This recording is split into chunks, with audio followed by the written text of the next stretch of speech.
Alle reden, keiner sagt doch jetzt. Komm, Jetzt sag redet denen mal. Jetzt redet wir. Willkommen. Danke. Kaffee Zum Wohl. in der Tasse, ein Lächeln auf den Lippen und einen schönen Tag kann starten. Wir haben gerade 38 abgemacht. Es ist übertrieben warm. Ich bin max am Schwitzen. Also falls ihr so Schweißflecken seht, ignoriert es einfach. Willkommen zu einer neuen Folge von «Jetzt redet mir». Heute mit der Amra. Amra, möchtest du ein paar Worte zu dir verlieren, wer du bist? Ja, also ich bin Amra, ich bin 28, bin seit 5 Jahren Lehrerin, seit 3 Jahren Medienpädagogin. Ja, ich komme aus der Ostschweiz, PH Chur gemacht. Ja. Und ein bisschen nervös. Und ein bisschen nervös, Das ist normal, Leute. Ihr müsst euch vorstellen, die Leute kommen da zum ersten Mal vor die Kamera und wir reden und es macht schon etwas mit einem, aber das leidet sich, sonst wäre ich ja kein guter Moderator. Woher kennen Amra und ich uns? Du hast meinen Podcast gelesen. Ja. Wie bist du überhaupt auf den gekommen? Ich glaube Insta im Fall. Insta? Ja, Insta oder TikTok. Okay. Ich glaube Werbung und nachher bin ich aufs Insta-Profil. Und welches ist die Folge, weißt du noch, wo dir vorgeschlagen worden Ja, ist? Dating und Männer. Ah, Ja, mit dem Leroy. Ja, voll. Ja. Und dann hast du die, glaub, gut gefunden und hast gedacht, ich könnte das doch mit meinen Schülern anschauen. Ja. Weil sie gerade in so einer Pubertät, wie alt sind die Kinder dort? 5., 6. Klasse, also zwischen 10 und 12 etwa. Ja. Okay, also Oder so auch schon neu älter. in die Pubertät. So. Ja. Und dann hast du gesagt, es wäre mega spannend, mit denen das zu schauen. Und das haben wir auch gemacht. Wie war Ja. die Resonanz von diesen Kiddos? Wir haben 10 Minuten gelesen. Länger ist nicht gegangen. Aber ja, die Aufmerksamkeitsspanne ist ein bisschen kurz bei denen. Und wir haben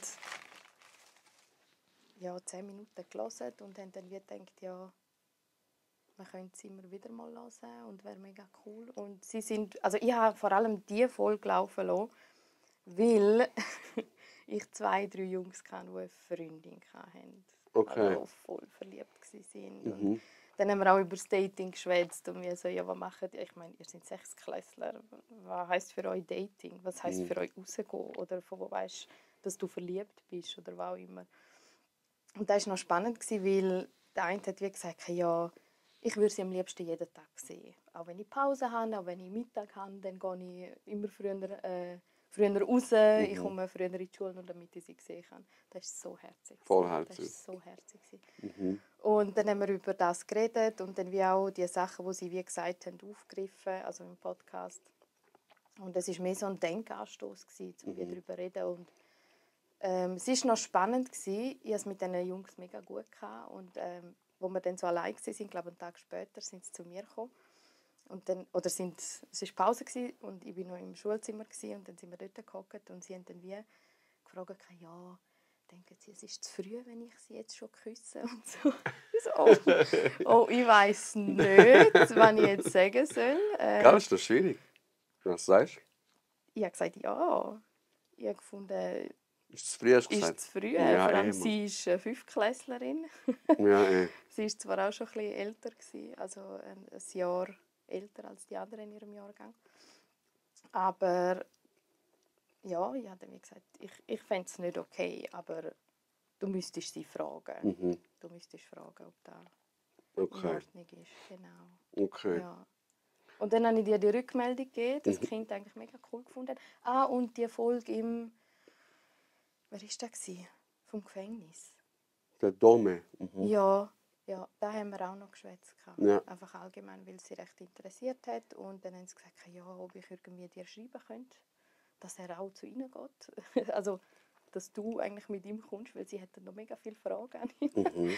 Und ich habe dann gesagt, ja, ich kann dir mal eine Rückmeldung geben, ein Feedback. Und so ist das ja. Genau, dann haben wir geschrieben und dann sind wir auf ganz tolle Ideen gekommen. Und aktuell sind wir auch an einem Konzept dran. Yes. Mach jetzt nicht auf. Doch, mach auf, scheiß drauf. Ja, also vielleicht laut. Ja, scheißegal. Okay. Wie viel wollen wir preisgeben? Wie viel erzählen wir? Ja, das ist jetzt eine gute Frage. Also, vielleicht noch, wenn ich dir geschrieben habe. Also, ich habe ja wie dir eine Rückmeldung gegeben, dass die Kinder auch mega cool gefunden haben. Und dann haben wir so ein bisschen hin und her geschrieben und du hast gesagt, ja, du würdest das mega gerne mal machen in der Schule. Referieren Also, und so. auch so zum Thema Kriminalität, Drogenkonsum, Mobbing, Gewalt und so weiter. Und dann habe ich wie gesagt, ja, das wäre mega cool, da könnte man auch etwas aufbauen. Oder ich frage mal die Schulleitung und dann bin ich ja zu der Schulleitung und die hat also, ja, okay, nicht so gut reagiert, weil da wie nichts dahinter war. Und dann sind wir ja auf die Idee gekommen, komm, wir machen das zusammen.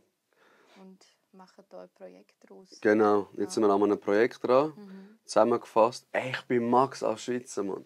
Sieht man das? Nein, null. Nicht? Shit.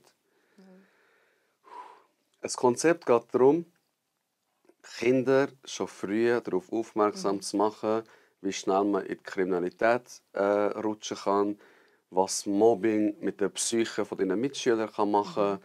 Also so psychische Krankheiten, Gewaltprävention, mit den Erfahrungen, die ich jetzt halt habe, mit den Erfahrungen, die sie als Pädagogin haben wir unser Wissen wie zusammengetan und ein Konzept geschrieben.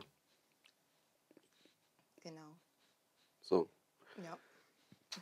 Und jetzt habe ich natürlich ein paar Fragen. Nicht wegen dem Konzept, sondern wegen Lehrerin und so. Und die Community hat auch ein paar Fragen. Aber bevor wir das machen, ziehen wir doch so ein Kärtchen, würde ich sagen. Du hast gesagt, 1, 2 und 3. 3 ist das Schwierigste. Also 1 musst du nicht nehmen. Man muss auch sagen, wir haben Kontakt bekommen wegen dem Podcast. Und dann haben wir uns jetzt schon ein paar Mal gesehen. Also wir sind mittlerweile Kollegen geworden. Das heisst, wenn du jetzt 1 nimmst, ist das wie ein Schlag in die Fresse. Hallo, bist du am Aufnehmen? Ja. Aha, du nimmst also persönlich, hätte ich 1 genommen. Ich hätte es persönlich genommen. Oha. Hast du 1 genommen? Nein, ich 2. Ich hätte hätte den eigentlich auch Podcast 3 gerade genommen. beendet. Oha. Oha, tschüss. chill. Oha, tschüss, ich nehme 3, bewusst. Das kannst du gar nicht beantworten. Warum? Anhand von dem, wie du mich kennengelernt hast, sieht mein Social Media, also widerspiegelt es mich, aber du folgst mir ja nicht auf Social Media. Du folgst mir nicht auf Social Media. Okay, also gut. Auf LinkedIn folgen wir uns. Weil das ist alles voll geschäftlich. Nur Business. Nur Business. Nur Business. Auf der Straße sagen wir uns nicht hoch. Ich schwöre, genau. Fang an. Ladies first. What's the most unexplainable thing that's ever happened to you? Etwas, was unerklärlich ist oder passiert ist. Hey, ich habe die Geschichte schon mal erzählt, aber ich glaube, wo ich im Bali war und fast versoffen bin im Meer, Ja. dass ich dort rausgekommen bin, ich hätte es echt nicht gedacht. Ja. Ich habe echt gedacht, ich würde verrecken an diesem Tag. Aber ist das unerklärlich für dich, wie du überhaupt dort in die Situation gekommen bist? Ja, ich bin auf einmal dort gewesen. Sorry. Ich bin auf einmal, also ich bin wie so am Tagträumen gewesen, und dann auf einmal bin ich weit hinten gewesen, und ich so, hä? Ich habe nicht gepennt, weißt du? Wie ist das passiert? Ich habe wie so Lücken von so 10 Minuten. Ja. Keine Ahnung. Ja, sonst ist mir nicht so viel Spannendes passiert, darum nehme ich jetzt das. Okay. Also auch nichts Paranormales? Nein, aber ich glaube auch nicht an Paranormalitäten. Ja. Hast du noch nie als Kind so Geister beschwört oder so? Nein, ich habe versucht, Genki Dama oder Kamehameha machen. Es hat Hat nicht nicht funktioniert. geklappt. Das ist wärst auch, du nicht so. das ist auch voll nicht erklärbar gewesen. Voll. What a Straub, aber ja, so ist es halt. What can I help you with? Oh, gute Frage. Ich glaube, du hast mir schon viel geholfen im Fall. Schon? Ja, Wie ich denn? glaube, in dieser Phase, wo wir uns kennengelernt haben, ist es ja mir mega schlecht gegangen. Und ich glaube, dass wir mit dem Projekt angefangen haben, hat mir mega geholfen. Also ich habe gefunden, ja, das war so das Einzige, das mich noch hebt. Das ist schön. Ja. Ich will Und dich das jetzt... so unkompliziert war. Okay. Ja. Wo haben wir getroffen? Aus der Lochengut haben wir uns getroffen. Ja, Das erste Mal, gell? zweimal, ja. Voll. Das ist schön, das freut mich natürlich. Jetzt redet mir der einzige Podcast mit Inhalt. Sorry. Mit Inhalt. Ich frage mal ganz plump. Plump. Wie bist du überhaupt dazu gekommen, dass du hast Lehrerin werden? Und nochmal kurz, ich möchte jetzt nicht irgendwie frech überkommen, aber wenn vielleicht ein bisschen lauter könnt sprechen, weil meine Stimme ist sehr laut, dass wir etwa gleich laut sprechen, weil sonst sagen immer, ich habe die Hälfte nicht verstanden, dann motzen sie mich an. Das ist nicht Ich so gut. rede allgemein leislich, aber das ist, weil ich mich so gewöhnt habe, im Schulzimmer zu schreien. Das war im Fall auch etwas, was ich gemerkt habe, als ich mit dem Ex-Mann noch zusammen gewohnt habe. Wenn ich am Abend heimgekommen bin, hat er immer gesagt, hey, du redest so leislich. Das ist krass. Kannst du jetzt nicht ein bisschen lauter reden? Ich sage, hey, ich kann nicht mehr. Meine Stimme ist weg. Ich komme heim und finde, jetzt ist einfach Ruhe. Darum habe ich extra Termin heute 8:30 gemacht, Dass ich noch ein bisschen... dass du noch ein bisschen Pfupf hast hinter der Stimme. Ich glaube, am Abend wäre es besser gewesen. Schon, aber am Abend redest du ja nicht. Ja, hast du aber ich gesagt. unterrichte ja nicht mehr. Das ist so. Stimmt, das ist auch. Also wie bist du zu dem gekommen, Genau. Lehrerin? Also ich muss sagen, ich bin in der Primar nicht die Beste gewesen. Also so im Durchschnitt. Ich bin jetzt nicht irgendwie mega... Also ich weiss nicht, die Schule hat mich nicht interessiert. Es ist einfach, ja, ich bin gegangen und habe es cool gefunden. Ich habe jetzt auch nicht eine super Primarschulzeit hinter mir, geschweige denn Oberstufe. Ich bin dann nach der 6. Klasse bin ich in die Real gekommen. Also das wäre da Sek B. Genau, ich hatte so 4,5 Schnitt gehabt und die Lehrerin, die hat wie gefunden, sie hat alle 7 Ausländer in der Klasse hat sie in die Real geschickt. Und alle anderen Schweizer, die genau den gleichen Schnitt hatten, kein Grund, um irgendwie zu sagen, ja, okay, die kommen in die Real oder in die SEC, oder dass man es irgendwie vergleichen kann. So ein bisschen rassistisch-Shit. Ja. Okay. Also meine subjektive Meinung. Ich finde schon, Okay. dass sie diskriminierend und rassistisch war. Schlussendlich sind wir alle 7 nach einem Jahr in die SEC gekommen, also in SEC A. Okay. Ja. Alle 7? Ja, alle 7 nach einem Jahr. That's some racist Ja. shit. Ja. Das ist so, ja, fragst du dich dann schon, was mache ich falsch, was mache ich richtig? Oder wie gut ist meine Einschätzung als Lehrperson? Und dort habe ich gemerkt, also, nein, das kann nicht sein, dass du mich nur wegen dem... Also ich hatte einen 4,5 Schnitt. Ich habe gefunden, ja, ich lerne schon gerne. Ist jetzt nicht... Ich habe lieber anders gemacht. Also ich habe auch lange geshootet. Und 8, 9 Jahre lang. Und ich habe gefunden, hey, geil, nach der Schule gehe ich ins Training. Und das war das Coolste. Und der Rest ist so, ja, muss nicht sein. Und dann bin ich in die SEC gekommen und habe gemerkt, hey, wenn ich mich ein bisschen anstrenge, mache ich es mega gut. Und habe mich dann wie angefangen, für alles zu interessieren. Aber mehr auch aus einem Druck der Eltern. Also ich habe wie gemerkt, so, dass mega enttäuscht, dass ich nicht in die SEC gekommen bin, weil sie immer gesagt haben, wir sehen, du bist genug gescheit. Es ist einfach so, ich habe nie gelernt in der Primar. Ja, ich habe meine Hausaufgaben gemacht und... Ich habe gar nicht, mal das habe ich gemacht. Ja. Das Problem war, und das habe ich jetzt erkannt, also so die letzten Jahre, ich bin extrem verpeilt. Also ich bin nicht da. Ich habe lieber aus dem Fenster geschaut oder irgendwie mit anderen geschwätzt oder gemalt oder keine Ahnung was, aber einfach nicht aufgepasst. Und in der SEC hat sich das dann geändert. Dann bin ich auf einmal Klassenbeste und alles ist irgendwie so mega... Also ich musste nie lernen, auch dann nicht. Also es ist wie nicht, dass ich gefunden habe, okay, ich sitze jetzt tagelang dran vor einer Prüfung. Ich habe vielleicht 2, 3 Tage vorher angefangen zu lernen und gemerkt, ja, geht, das ist ein 5,5er, 6er. Und ich habe brüllt, wenn ich nicht einen 6er hatte im Zeugnis. Also, das war meine Sammlung, gell, von jedes Semesterzeugnis überall einen 6er haben oder einen 5,5er. Und ja, das war dann ein bisschen übertrieben. Und ich habe dann... bin dann eben so ein bisschen der Streber gewesen, manchmal auch ein bisschen gemobbt worden, aber es war okay gewesen. Also ich habe es überlebt. Dann habe ich immer wieder, irgendwann in der 3. Sek ist ja dann so, also die 3. Oberstufe ist ja wie so ein bisschen Wiederholung von der 1. und der 2. Und ich habe dort oft einfach heim, weil ich wie schon alles hatte. Boah, das sind sicher alle voll gehasst. Ja, schon ein bisschen, ja. Alle haben den Aber nicht der Lehrer hat gegönnt. nicht mehr gewusst, was machen mit mir. Er hat gesagt, ja, du kannst alles schon. Ja, Weißt, es ist so, ja. Und ich habe dann wie gewusst, okay, ich mache die Kante-Prüfung oder die FMS-Prüfung. Was ist FMS? Fachmittelschule. Okay. Ja, mit dem hast du dann wie den Direktzugang zu Fachhochschulen, wie Okay. Wirtschaftsmittelschule. Und mit der Kante hast du einfach, also Gimmi hast du einfach den Direktzugang zu Unis. Und dann habe ich mit ihm so geschwätzt und ich durfte immer seine Prüfungen korrigieren von allen. Ich habe wie gewusst, sind alle zu mir und gesagt, was habe ich für eine Note? Oder kannst du mir das noch mal erklären?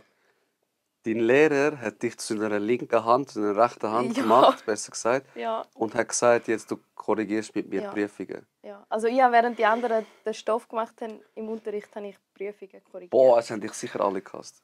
Es geht ja schon auch, Kollegen. Ja, schon, aber weißt du, so, Ja. also es ist ja immer der Cast in der Klasse, Ja. der so Sonderregeln hat, weißt du, so, wo Ja. so, eben, du darfst für ihn heim, Ja.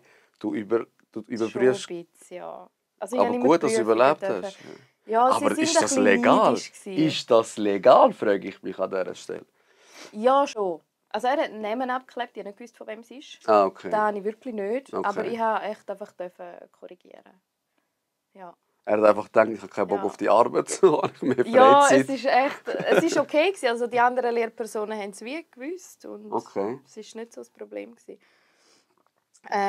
Ja, und irgendwann hat er dann gesagt, ja, kannst du mir helfen, irgendwie da und da erklären. Also ich bin dann wie seine rechte Hand gewesen, wenn ich anderen haben müssen noch mal erklären, weil ich es gecheckt habe.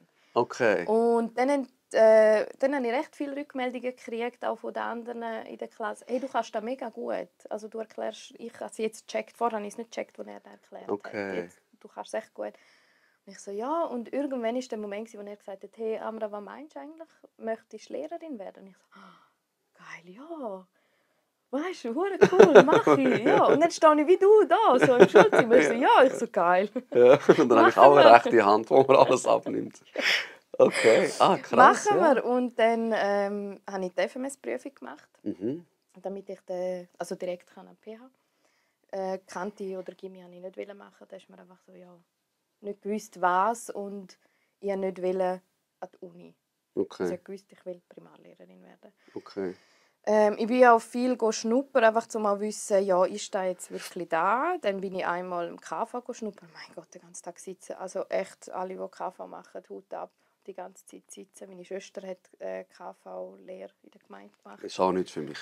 Nein, das kann ich nicht. Also ich bin jetzt auch wieder im Büro als Medienpädagogin und dort habe ich so gedacht, Scheiße, wenn ich jetzt den ganzen Tag 8 Stunden vor dem PC muss sitzen, könnte ich nicht. Aber es ist immer noch abwechslungsreich, der Job.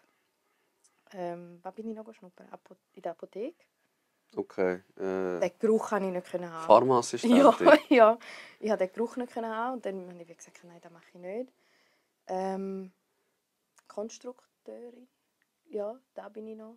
What's this? Dort tust du konstruieren.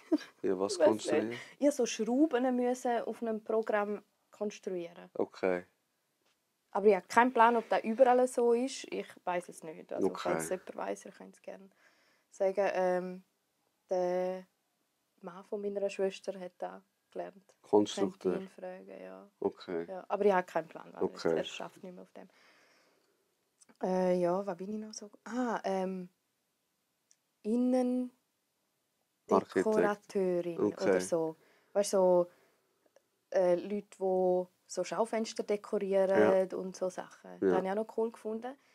Aber habe ich mir gedacht, nein, den ganzen Tag basteln, Nicht so. nicht so Dann hast du meins. dich entschieden für Lehrerin zu sein. Ja, und dann denke ich mal, komm, jetzt habe ich doch ein paar Berufe gesehen und ich mache das mit der FMS, bei dieser Prüfung, habe auch bestanden und habe dann die FMS gemacht. 3 Jahre und dann noch ein halbes Jahr Fachmatura in Pädagogik. Und dann habe ich ein halbes Jahr gearbeitet. Also ich bin, seit ich 16 bin ich eigentlich immer am Arbeiten. Und ja, dann habe ich die PH Chur gemacht, nach der Fachmatura. Dort dann auch ein bisschen der Streber gewesen. Ich habe das nicht gewusst. Ja, das wäre nicht befriedigt. Nein, nicht gegen Streben. Das ist ein Witz. Ja.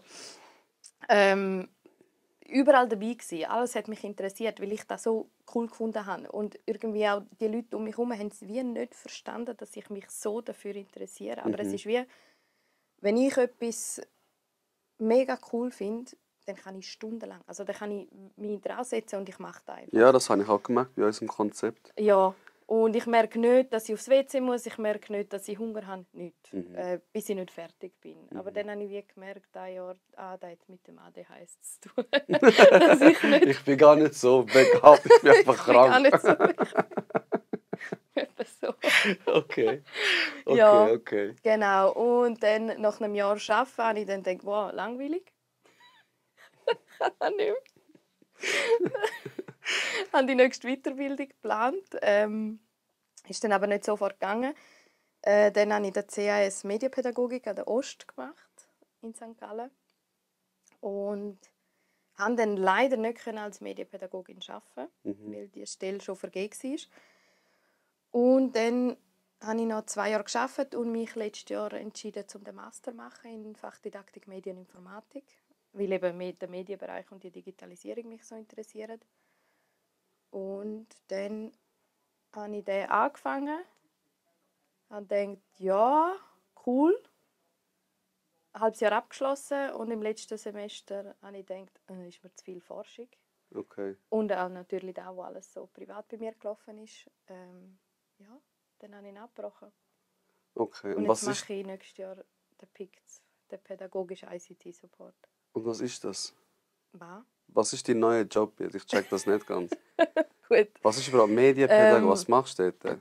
Genau, also als Medienpädagogin koordiniere ich eigentlich zwischen IT, Schulleitung, Lehrpersonen, Politik, Bildung, so ein bisschen. Und bin wie so eine Fachstelle, wo dann für verschiedene Projekte zuständig ist, für die Schulentwicklung, für Digitalisierung, Weiterbildungen von Lehrpersonen, Schulleitung und so weiter. Ja, also ich gebe Weiterbildungen, ich bin an verschiedenen Projekten dran, wie zum Beispiel ein Makerspace aufbauen. Ein was? Ein Makerspace aufbauen. Da ist, sagen wir mal, ein Raum, wo Kinder experimentieren mit verschiedenen handwerklichen Sachen, aber auch mit Programmieren und Medien. Okay, also mehr Medien, mehr mit dem Arbeiten, Ja. wo jetzt kommt. Genau. Voll ja. nicht mies. Ja, voll mies. Voll, du weißt es Ja. auch, ja. Das war lustig, wo wir uns, weiss nicht, wo wir uns das erste Mal getroffen haben, wo wir gesagt haben, okay, gut, wann sehen wir uns dann wieder? Und ich das iPad, oder? Dann habe ich so, gut, in dem Kalender, und du holst so deine kleine Agenda raus. Ja, schon. Wann hast du gesagt? Ja, ich liebe wirklich Papier, Agenda, meine Termine schreibe ich in eine Agenda. Das ist für mich Unterhaltung und Freizeit und klar telefonieren, aber Termine da drauf speichern, hell no, ist nicht für mich. Ja, funktioniert bei mir auch nicht immer. Ja. Okay. Yes. Jetzt als Kind, du bist ein Riesenstreber gewesen. Ja, okay, haben wir verstanden. Was ist denn dein Lieblingsfach oder dein Hassfach in der Schule? Boah. Mein Lieblingsfach war Englisch. Und mein Hassfach Mathe. Okay. Heute auch noch. Also Zahlen. Schon? Nein, hör auf, wenn ich irgendwo in einem Laden muss Prozent rechnen muss, was günstiger ist. Ich hole mein Handy für. Ganz ehrlich, also das ist Wie viel ist 10% von 70 Franken? Taschenrechner. Da würde ich noch schauen. Okay, gut. Okay. Gibt es einen Moment, wo du, wenn du dich jetzt zurückerinnerst an deine Schulzeit, wo du voll so eine schlechte Erfahrung zum Beispiel, wo du noch in der Schule gehabt hast, wo du so aufpoppt, wenn du über deine Schulzeit nachdenkst? Also mit Lehrer? Egal. Ich sage zum Beispiel ein Beispiel.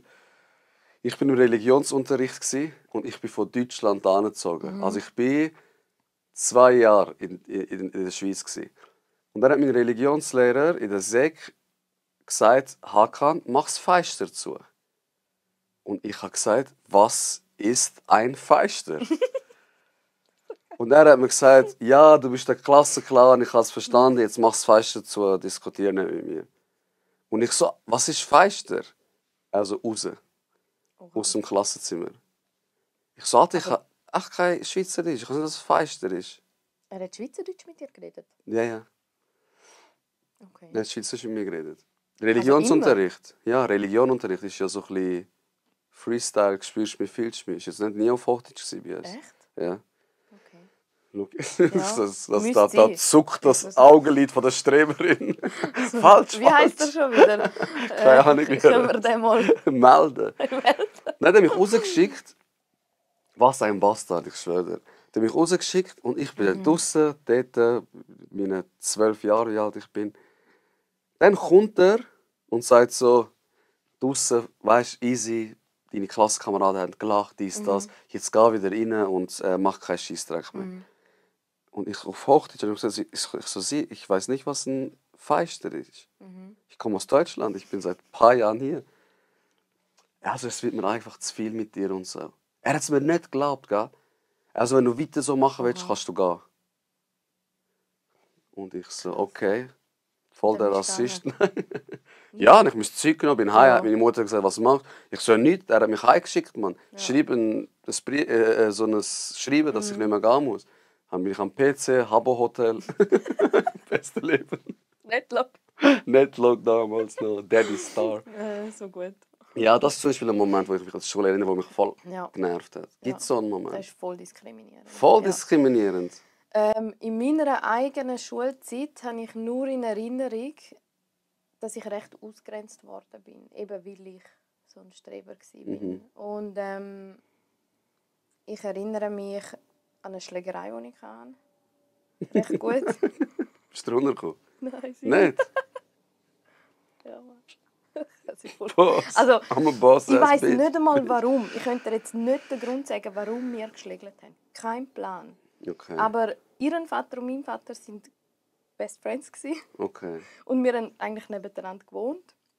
Und irgendwie, gell, so im Jugendalter, das war in der Oberstufe. Ja.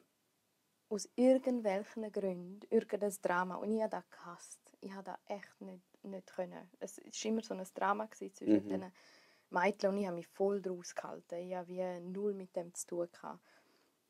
Und dann hat sie irgendwie gesagt, ja, sie kommt und verschlägt dich. Und ich so, hä, warum? So, was habe ich jetzt gemacht? Nicht gecheckt. Und ich hatte eine Hauswirtschaft, bin nach der Schule heim, irgendwie um 2, 3 Nachmittag. Nachher bin ich heim, nachher kommt sie raus und sagt, ja, du das. Will mir einen Flatter hauen und packt mich an den Haaren.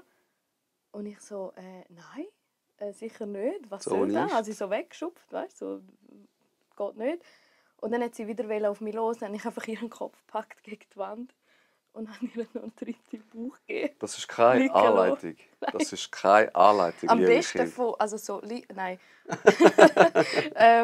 Ja, okay. Bin dann nachher gegangen. Okay. Ja, habe gesagt, ich habe keine Ahnung, warum du das gemacht hast. Ich gehe jetzt heim und sage es meinem Papi. Papi? Ja. Okay. Etwa so, ja. Aber ich muss im Fall ehrlich sagen, ich habe viel mehr schlechte Erinnerungen an die Schule die letzten Jahre, seit ich Lehrerin bin. Schon? Ja. Also wie jetzt? Du bist Lehrerin, viel... es wühlt Sachen auf von der Vergangenheit, wo du denkst, stimmt, das ist mir auch passiert. In dem Sinn? Nein, in dem Sinn, also, dass ich so Situationen miterlebe, wie du erlebt hast. Und das so oft. So diskriminierende Fälle? Ja. Okay. Mir gegenüber und dem Kind gegenüber. Okay. Und das ist wirklich, also das macht mir schon ein bisschen Sorgen. Okay. Dass die Lehrer heutzutage immer noch so unterwegs sind. Vielleicht musst du auf Zürich kommen? Ja, bin ich schon gewesen und darum... Auch nicht gut? Noch schlimmer. Noch schlimmer? Ja, dort, wo ich das letzte Jahr gearbeitet habe. Cut! Okay. Ja. Okay. Ja. Nein, ich habe ja nicht... Ich möchte nicht den ganzen Kanton oder so. Ich habe nur 2 Schulen gesehen. Weißt, ich habe jetzt nicht 4 Jahre in einer Schule gearbeitet im Kanton St. Gallen und jetzt das eine Jahr, nicht einmal ein ganzes Jahr, in Winti. Ja, Winti ist auch nicht Zürich für mich. Klein Zürich. I said what I said. Winti ist schon schön. Winti ist der hässlichste Ort von Zürich, Alter, Mann. Wirklich, für mich. Ich würde lieber in einen anderen Kanton ziehen als auf Winti. Und ich liebe Zürich. Ich bin Bülach ist auch Ja. so etwas, zum Beispiel, Easy. nein, gefällt mir jetzt Ja. nicht. Obwohl mein Bruder hat gesagt, jetzt haben sie voll upgraded, das ist voll schön geworden. Ja. Nein, aber Vinti ist so einfach etwas, Alter. Das ist ein Ja. anderer Planet dort, habe ich das Gefühl. Ja, es ist schon ein bisschen... Also ich habe es sehr so grün erlebt. Also weißt du, so politisch grün. So.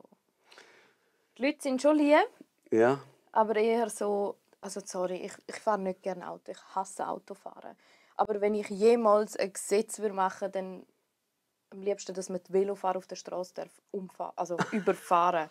Ohne Witz, das ist echt etwas, was mich so hässlich macht. Und im Winter fahren ja alle Velo. ach schon? Ja, und wenn du mit dem Auto unterwegs bist, hast du immer das Gefühl, boah, jetzt fahre ich den. Na Scheiße, was macht der? Jetzt ist wieder irgendein Velofahrer vor mir. Velofahrer sind die grössten Hunde, wenn es darum geht. Oh.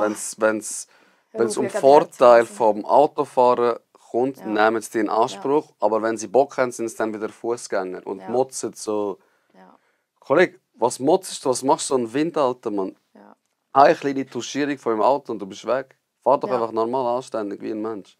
Das meine ich. Und wenn es keine Velospuren haben, dann sind sie auf dem Trottoir Ja, oder genau. mitten auf der Straße. Und Einer Ja. hat mir eine Frage gestellt, das ist mir jetzt gerade aufgepoppt. Ich habe so eine Fragerunde gemacht. Ja. Wieso sind alle Lehrer Grüne und Linke? Hat er geschrieben. Statement. das ist jetzt eine gute Frage. Ich bin auch links. Bist du auch links und grün? Ja, ich war mal in der SP als Mitglied. Aber ich bin austreten, weil ich wie keine Zeit mehr dafür SP ist Sozialdemokratische Partei, nicht? Ja, also die soziale Partei. So. Setzt sich für... Aber ausgeschrieben. Ja, Du bist ja, Mitglied Scheiße. gewesen. Ja, SP. Kannst du schnell rausschneiden? Exposed! Sozialdemokratische Ja, Partei. jetzt habe ich gerade Sagt der, Sozial- der von Deutschland angekommen ist. Hä? Sozialdemokratische Apropos Partei. Streber. Hä? Wie heisst das in Deutschland? SDP? Nein? Äh, Sozialdemokratische Partei. wie? SDP gibt es ja auch. SPD. SP. Ah, SPD. sorry, ja, keine Ahnung. Alles gut. Ich bin Ich habe mich ich bin- nicht mehr damit befasst, auf jeden Fall. Schon Okay. länger. Okay. Aber ja, Sozialdemokratische Partei, jetzt weiss ich es wieder. Und sind Ja. viel Grüne und Linke? Es geht im Fall. Okay. Ja, Willst es du ist nicht- recht gemischt. Okay. Aber wenig SVP. Ja. Wenig, sehr wenig in der SVP. Okay. Aber sind gleich, Meiner sind gleich Meinung nach. rassistisch, ein bisschen unterwegs. Ein bisschen. Ja, Ich gehe mal so ein bisschen die Ja. Fragen durch, die ich da aufgeschnappt habe. aber wieso so viele Lehrer links oder grün sind, ich glaube, weil wir, das ist jetzt meine Meinung, weil wir sehr oft die Familie oder die ganze Geschichte von diesen Kindern kennen. Mhm. Und viel mitbekommen, wenn Kinder jetzt auswandern, hierher kommen. Oder wenn Ungerechtigkeit herrscht, weißt, in so Familien oder im ganzen System, merken wir das recht schnell. Okay. Und oft sind es dann Forderungen, die dann die SP hat, wo man findet, hey, ja, das muss verändert werden. Okay, okay. Ja. Aber Aber das ist jetzt einfach stimmt's das, was eigentlich ich schon ein bisschen? erlebt habe. Ja. Ja. Ja. Was ich eine mega spannende Frage finde, ist, wie ist es mit der heutigen Generation, die zu unterrichten? Oh mein Gott. Weil es ist ja ein riesen Ja. Gap, wo wir sind ja haben wir gleichen Jahrgang. Nein, du bist, glaube ich, ich bin 96. Ah, ich bin ja viel älter als du. Ja, chill, wie viel? 3. Jahre? Ja. Du bist als wärst mein Vater. Ich könnte dein Vater sein. Eben, und es ist ja ein riesen Unterschied. Wie ist es heute? Also ich habe auch früher Lehrer werden. Weil Leute haben mir auch gesagt, du kannst gut unterrichten, du kannst gut so den Leuten eine Stütze sein. Ja. Aber wenn ich die Jugendlichen von heute anschaue, kräuseln sich meine Fingernägel gegen raus. Ja, das kann ich voll verstehen. Oder? Und wie ist es? Wie ist es so? Ist es so, wie man sich das vorstellt? Simon! So kleine Aslas, Jein. kleine Talahons dort im Ah, Unterricht. das hat es schon. Hat's schon, oder? Also ich sage jetzt nicht, dass es das nicht hat. Ja. Das hat es schon, aber es kommt so darauf an, wo du bist, erstens. Vinti. Ja, zum Beispiel. Ja, ob du in einer Stadt bist, ob du irgendwo unterrichtest, wo es eher ländlich ist, ob du in einem Vorort bist, eine Fix. Gemeinde, die viel Geld hat. Also, aber deine Erfahrung Ja. jetzt. Meine Erfahrung. Ich würde sagen, es hat etwas Positives und etwas Negatives. Denn ich bin jetzt nicht lange Lehrerin, dass ich das irgendwie vergleichen kann. Ja, Aber ja. zu dem, was ich in Studien gelesen habe, was ich irgendwie auch so Nein, von nein, anderen habe. ich frage Ja. Unterschied, wo du Schülerin bist und wo du jetzt Lehrerin bist. Aha, zu mir als Schülerin. Zu dir als Schülerin oder zu deiner Schulzeit, Okay. was ist so matchentscheidend anders? Oder wo siehst du die Schwierigkeit mit diesen Schülern jetzt, wo du früher, wo du selber Schülerin warst, ich meine, du bist ja halb Ja. Lehrerin gewesen, schon dort hast du ja Prüfung korrigiert. Ob es dort anders war? Ja. Die Kinder heutzutage können sich nicht mehr konzentrieren. Das ist mal sicher. Also die Aufmerksamkeitsspanne ist aufgrund von Medien, Social also von Media. der Digitalisierung, aber auch aufgrund von dem, dass die Kinder sich auch nicht mehr so viel mit Erwachsenen oder anderen Kindern beschäftigen, was aber auch indirekt mit der Digitalisierung zu tun Ja, hat. sicher. Soziale stirbt aus. Ja. Ja, die Aufmerksamkeitsspanne ist einfach kleiner. Okay. Was auch noch ganz anders ist, sie kriegen so viele Sachen mit eben über TikTok, über Insta, was auch immer, die ich nicht gewusst habe. Okay. Also, gell, ich habe jetzt letztes Jahr zum Krieg in Gaza, Palästina, habe ich mit den Kindern wirklich da angeschaut, weil sie haben gefragt, sie haben das gewusst in der 5., 6. Klasse. Also es ist nicht etwas Schon krass eigentlich. Ja. weit entfernt gewesen. Sie haben sich gegenseitig irgendwie fertig gemacht und gesagt, hey, ich bin pro Palästina, ich bin pro Israel. Und ich sage, hey, geht's noch? Also ihr habt keinen Plan, um was es geht. Wenn, dann sitzen wir her, ich erkläre euch das. Und Stark. dann können wir darüber reden. Ja, stark. Finde ich muss ja, gut. Ja, weil voll. sonst sagen sie einfach irgendetwas. Und du merkst dann auch schon, wenn es Kind hat, wo einfach da nachplappern, was die Eltern daheim sagen. Und dann siehst du auch, dass die Eltern, sagen wir, nur 20 Minuten lesen. Ja. Einfach da wiedergeben, wo nur auf diesen, also Aber in du diesen kannst- Zeitungen geschrieben wird. Du und kannst so. anhand von der Kind das Intellekt der Eltern ein bisschen Absolut. erahnen, so, oder? Absolut. Absolut. Okay. Es gibt eine Studie, die sagt, du vererbst die Intelligenz von deiner Mutter.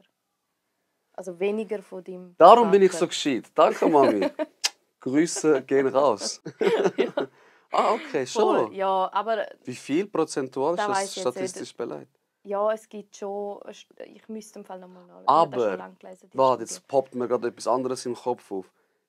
Wieso zahlt man dann für Spermienproben von so Ärzten und Professoren dies und das so viel Geld?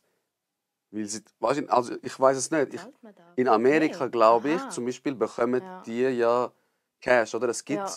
ganz ehrlich, ich habe es in einer Serie gesehen. Ob es stimmt Okay, oder nicht, weiß ja. ich nicht. Bei Big Bang Theory, wo Ja. dort sie Sperma, Big Bang ja, wo sie so geil. Eben, es kann auch nicht stimmen, Ja. wo sie Sperma abgeben, aber es ist ja, dass Leute, die Spermproben nehmen, schauen, von was für einem Mann ist das. Wenn aber jetzt die Intelligenz von der Frau weitergeerbt wird, kannst du ja irgendein Sperma von dem kinderletzten Penner vom Ecken nehmen. Ja, also ich glaube, sagen wir, beides ist jetzt stimmt.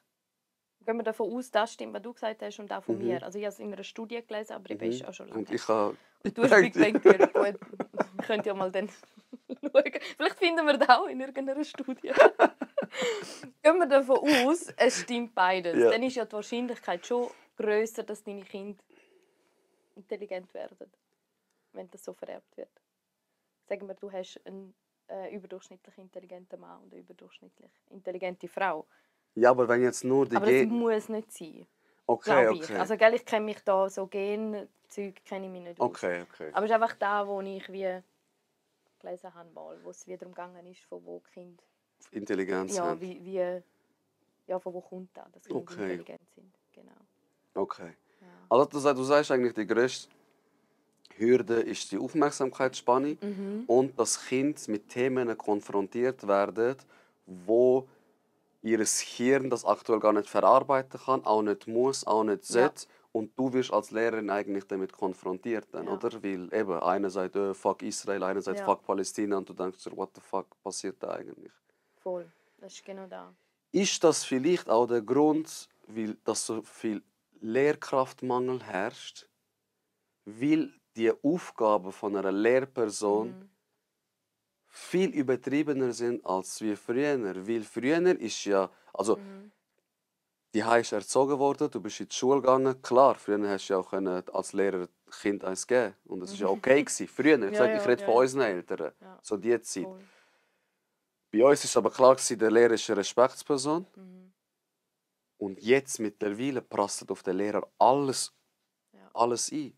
Ist das vielleicht ein Mitgrund, wo du sagst, so, viele haben keinen Bock mehr einfach auf den Scheiß? Ja. Schon, gell? Also ich würde schon sagen, ja. Ja. Aber ich glaube, wieso es so Lehrkräftemangel hat, da hängt mit so vielen Sachen zusammen. Also, weißt du, wie der Lehrerberuf aufgebaut ist? Also, was für Aufgaben du hast und so. Also, wenn du fertig bist als Lehrperson mit dem Studium, suchst du dir eine Stelle und dann fängst du an. Und dann wirst du angestellt und dann kannst du sagen, normalerweise fängst du an und bist Klassenlehrperson. Das heisst, du wirst auch ein bisschen mehr bezahlt, weil du mehr Verantwortung hast. Das heisst, du führst Elterngespräche, du hast Elternabend, bist für alles wie verantwortlich.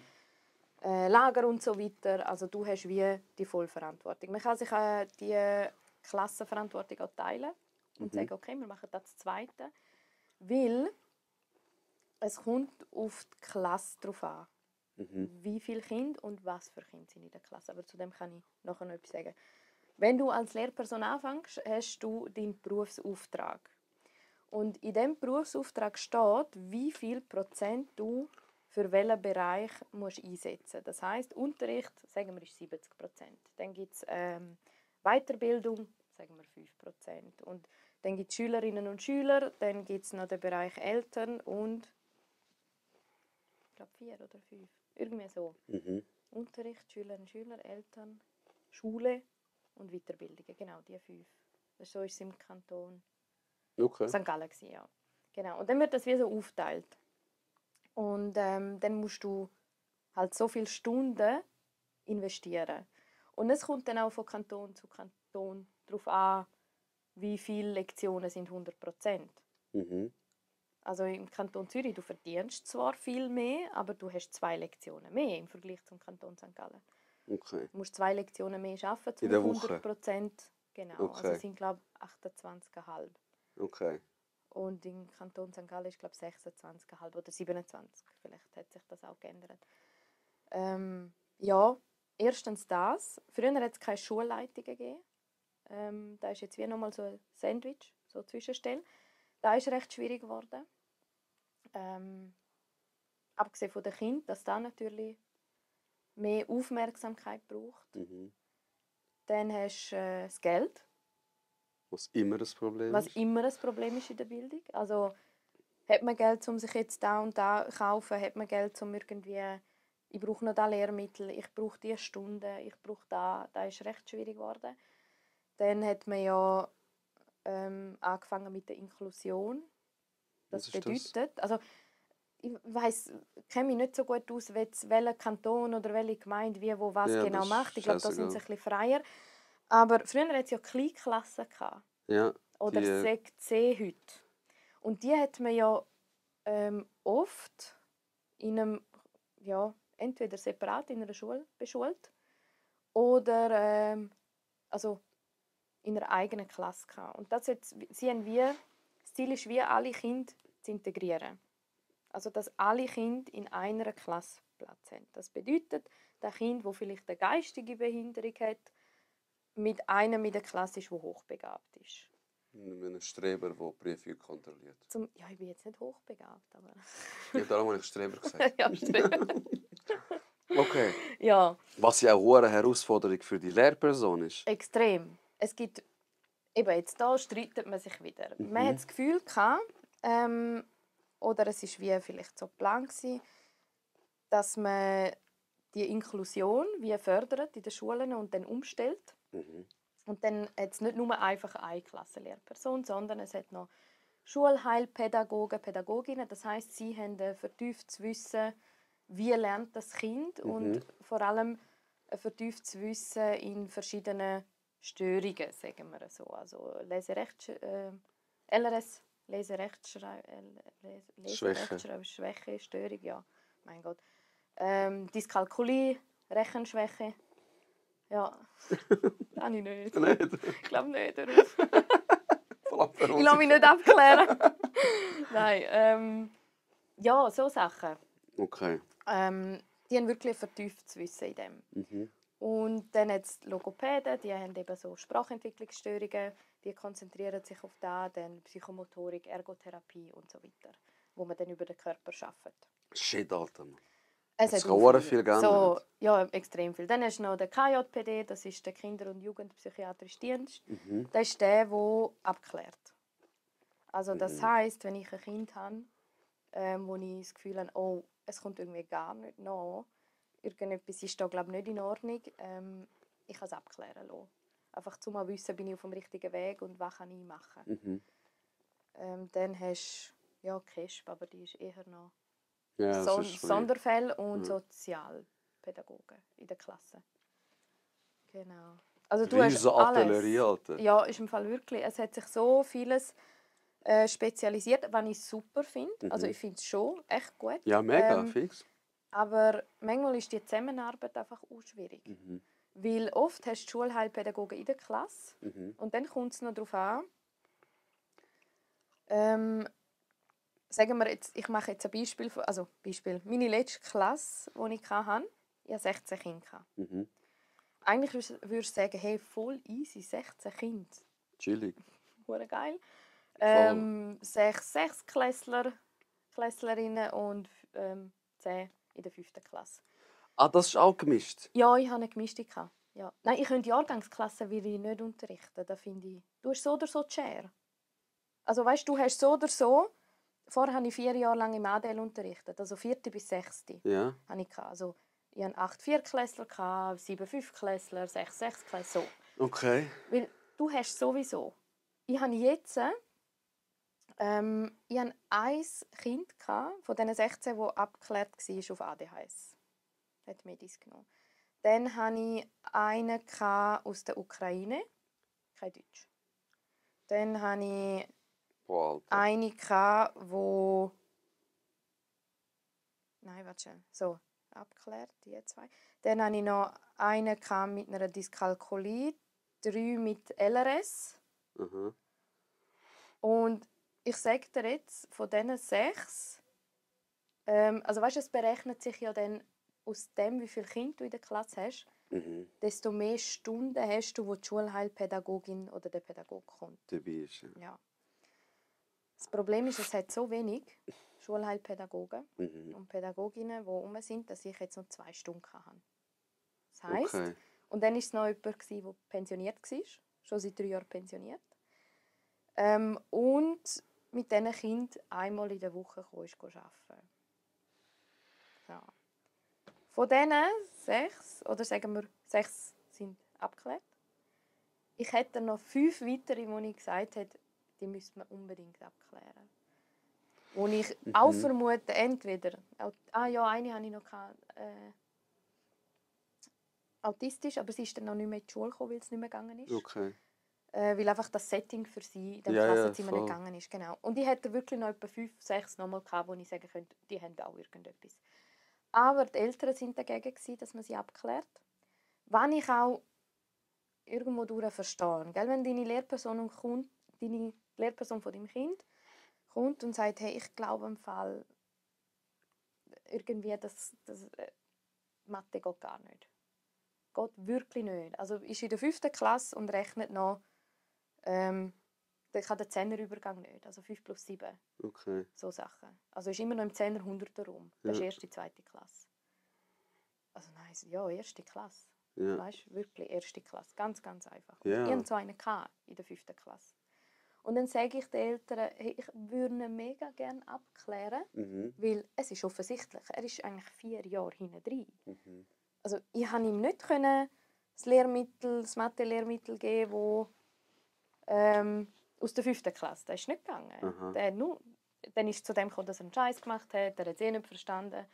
Und er hat gar nicht mitgemacht. Er hat nur Blödsinn gemacht im Klassenzimmer. Ja, da konnte ich dann wie nicht können. Okay. Und dann sind die Eltern gekommen und gesagt, nein, sicher nicht, mit meinem Sohn ist alles in Ordnung. Eben, und dann musst du mit den Eltern, die alles besser wissen, die ihr Kind die Ja. nicht erziehen und sagen, das ist eine Aufgabe von der Lehrerin, wo du auch noch irgendwie unterhalten musst. Ja. Und das Schon viel alles Erziehung. zusammen, sagst du, ist Grund, dass die Leute einfach keinen Bock mehr auf den Beruf haben. Ja, Oder? ja. Weil du darum kämpfen musst, dass das Kind abgeklärt werden, damit du Stunden kriegst. Ja, genau. Und dann ist es noch schwierig, wie schaffst du denn nachher mit denen? Du sie Ja. integrieren, gehst raus mit ihnen, du separativ arbeiten, also aus dem Klassenzimmer, Aha. du sie integrieren. Wie machst du das? Hä? Und dann müssen irgendwie alle noch Mitschaffen. mitschaffen. Ja. Und alle anderen Kinder nicht benachteiligt werden, nur Ja. weil jetzt der Markus irgendwie Ja. 5 plus 7 nicht rechnen kann. Ja, genau. Und du kannst ja nicht immer andere Kinder, wie ich eingesetzt worden bin, sagen, kannst du neben dem sitzen und ihm alles erklären. Ja, Dann voll. kommt das Kind ja auch nicht weiter. Das ist dem Kind gegenüber auch nicht fair. Ja, mega. Okay. Ja. Ja, ich erlebe das viel im Berufsalltag, Mhm. dass neue Konzepte wie durchgeführt werden, Mhm. aber man die nötigen Ressourcen gar nicht hat. Ja. Und wer dann darunter leidet, sind die Arbeit ausführen. Weil du Ja. hast jetzt noch mehr Arbeit mit den gleichen Ressourcen, mit dem gleichen Geld. Mhm. Und weißt, die Anforderung steigt mega und du musst jetzt einfach wie machen. Und das finde ich einfach wie nicht richtig. Ich kann aber auch nicht die Meisterlösung, sonst wäre ich in der Politik und würde keinen Podcast machen. Hat man als Lehrerin Lieblingskind, Lieblingsschüler? Oh mein Gott, ich hatte so Angst vor dieser Frage. Also, Hat man oder nicht? Du musst nicht sagen, der ist mein Liebling. Oder? Aber eine Sympathie kannst du doch keinem erzählen, Mann. ich glaube nicht, dass es Lieblingskind sind. Ich glaube, und da hast du in jeder Klasse, da hast du auch in einem Freundeskreis, da hast du überall, du hast einfach Kinder, mit denen du dich so viel besser verstehst. Okay. Und dann gibt es andere, die sind einfach von Natur aus ruhig, reden nicht viel mit dir. Du baust einfach nicht so eine Beziehung auf. Okay. Ja, voll. Und oft ist es so, also das war jetzt bei mir die letzten 5 Jahre so. Ich hatte es immer am besten mit denen, oder so eine enge Beziehung mit denen, die dumm tun und die Ältesten sind. Also die man am liebsten rausschmeißen würde. Okay, dann hast du es am besten verstanden. Ja, mit denen habe ich mich am besten verstanden. Okay. Ich weiss nicht warum, aber mit denen ist es wirklich... Ja. Ja, nicht vielleicht hast du einen wie- Zugang gehabt zu denen. Also, Ja, gell, ich bin jetzt auch nicht eine Lehrerin, die voll streng ist. Also, ich habe dem Kind schon immer gesagt, schau, wenn du irgendeinen Scheiß machst, lass dich nicht verwischen. Schau, dass ich es nicht check. Und wenn, dann steh dazu, entschuldige dich. ja. Und da haben sie schon gelernt mit der Zeit. Okay. Und einfach, ich glaube, dass ich auch so jung bin und sie auch noch verstehen und weiss, was sie so mit der Freizeit treiben oder eben. auf TikTok sehen. Also, gell, ich hatte auch mit den Kindern über TikTok Kontakt gehabt. Ja. Also, wir haben uns TikToks hin und her geschickt und gelacht und so Sachen. Oder auch über Teams. Während dem Unterricht haben wir am Wochenende geschrieben oder am Abend mal. Ja, Geht das nicht zu weit, aber, Mann? kommt darauf an, wo du deine Grenzen setzt. Also, wenn mir jetzt meine Kinder oder meine Ja. Dings mir TikTok-Videos würden schicken. Ja, die Eltern wissen das. Ist ja gut mit den Eltern. Ich bin mit allen Eltern immer per Du. Ja, gewesen. ich sage nicht, du machst etwas Verbotenes. Das Ja, wollte ich ja, nicht damit ja, ja. sagen. Ich Nein. wollte sagen, ist das nicht dir zu viel? Dass du auch mal wie so eine Regel, irgendwann ist gut, man easy, wir haben es Ja. lustig im Unterricht, aber lass mich mal chillen, wenn ich immer so Ja. Videos bekomme von Kindern. Nein, es ist nicht... Also wenn, dann sage ich schon, hey, es langt mir. Oder, gell? Ich sage den Kindern, ich antworte nicht. Also es war nicht so gewesen, dass es mal voll übertrieben war. Okay, Ja. okay. Also es ist wirklich in einem voll normalen Rahmen. Ja. Also nicht, dass es... Nicht, dass es Bei mir jetzt, ausgeufert ist. Ja. Nein, und Okay. wenn, dann schicken sie mir so harmlose TikToks. Oder haben sie gesehen, der und der Song von dem und dem ist rausgekommen. Weißt du, Donnerstag um okay. 12 Uhr. Wieso sind die Kinder wohl am Freitag so müde? Weil alle Rapper ihre Songs am Donnerstag 23:59 Droppen. droppen. Ja, also es ist voll okay. Es hat schon Kinder gegeben, wo Ja, da war eine Situation, wo ein Mädchen mir permanent geschrieben hat, vor 2 Jahren. Aber dort war noch so ein bisschen sonst ein Problem gewesen, also auch mit Kesp und so. Und dort habe ich wie gewusst, okay, ich muss. Also ich bin momentan die einzige Bezugsperson, die sie hat. Und bis wir da alle involvieren, wo wichtig sind, muss ich wie da ihr jetzt schreiben. Also es ist alles Ja, gut, voll. mach da. Also, Ist auch gut, aber ich Ja. sage einfach, es ist eine riesige Verantwortung, die vielleicht nicht jede Person tragen kann. Voll. Und Ja. dann in den Clinch kommst, eigentlich ist Ja. das nicht meine Aufgabe, aber vielleicht Ja. leidet jetzt ein Kind darunter. Ja. Also Lehrer sein ist nicht mehr einfach Lehrer sein. Es ist so Nein. Ersatz, Bezugs/Erziehungsperson. Ja. Also will dir im Fall nicht sagen, wie oft ich gehört habe, Mami. Ach Gell? schon? Ja. Vielleicht auch, weil ich so ein bisschen Mami-Vibes habe wie der Kind. Aber Okay. es ist schon, ja, Schon, schon du ein bist paar so, Mal ja, gehört. du bist so instrumentalisiert als Mutter. Ja, vielleicht, weiss nicht. Crazy, ich finde es nicht. Ich finde es einfach nicht. Ja. Ich habe früher wählen, aber... Hey, eine Frage ist schon oft gekommen. Welche? Aber ich weiß nicht für Leute, die es vielleicht nicht juckt, wenn du es kurz, prägnant könntest sagen. Voll viele haben geschrieben, was haltest du vom Lehrplan 21? Was ist der Lehrplan 21? Vielleicht, wenn du es in 3-4 gut. Sätzen könntest Das erklären. habe ich nicht. Nur in 3-4 Sätzen. 5-6 Sätze. Okay. Und dann, was deine Meinung dazu ist.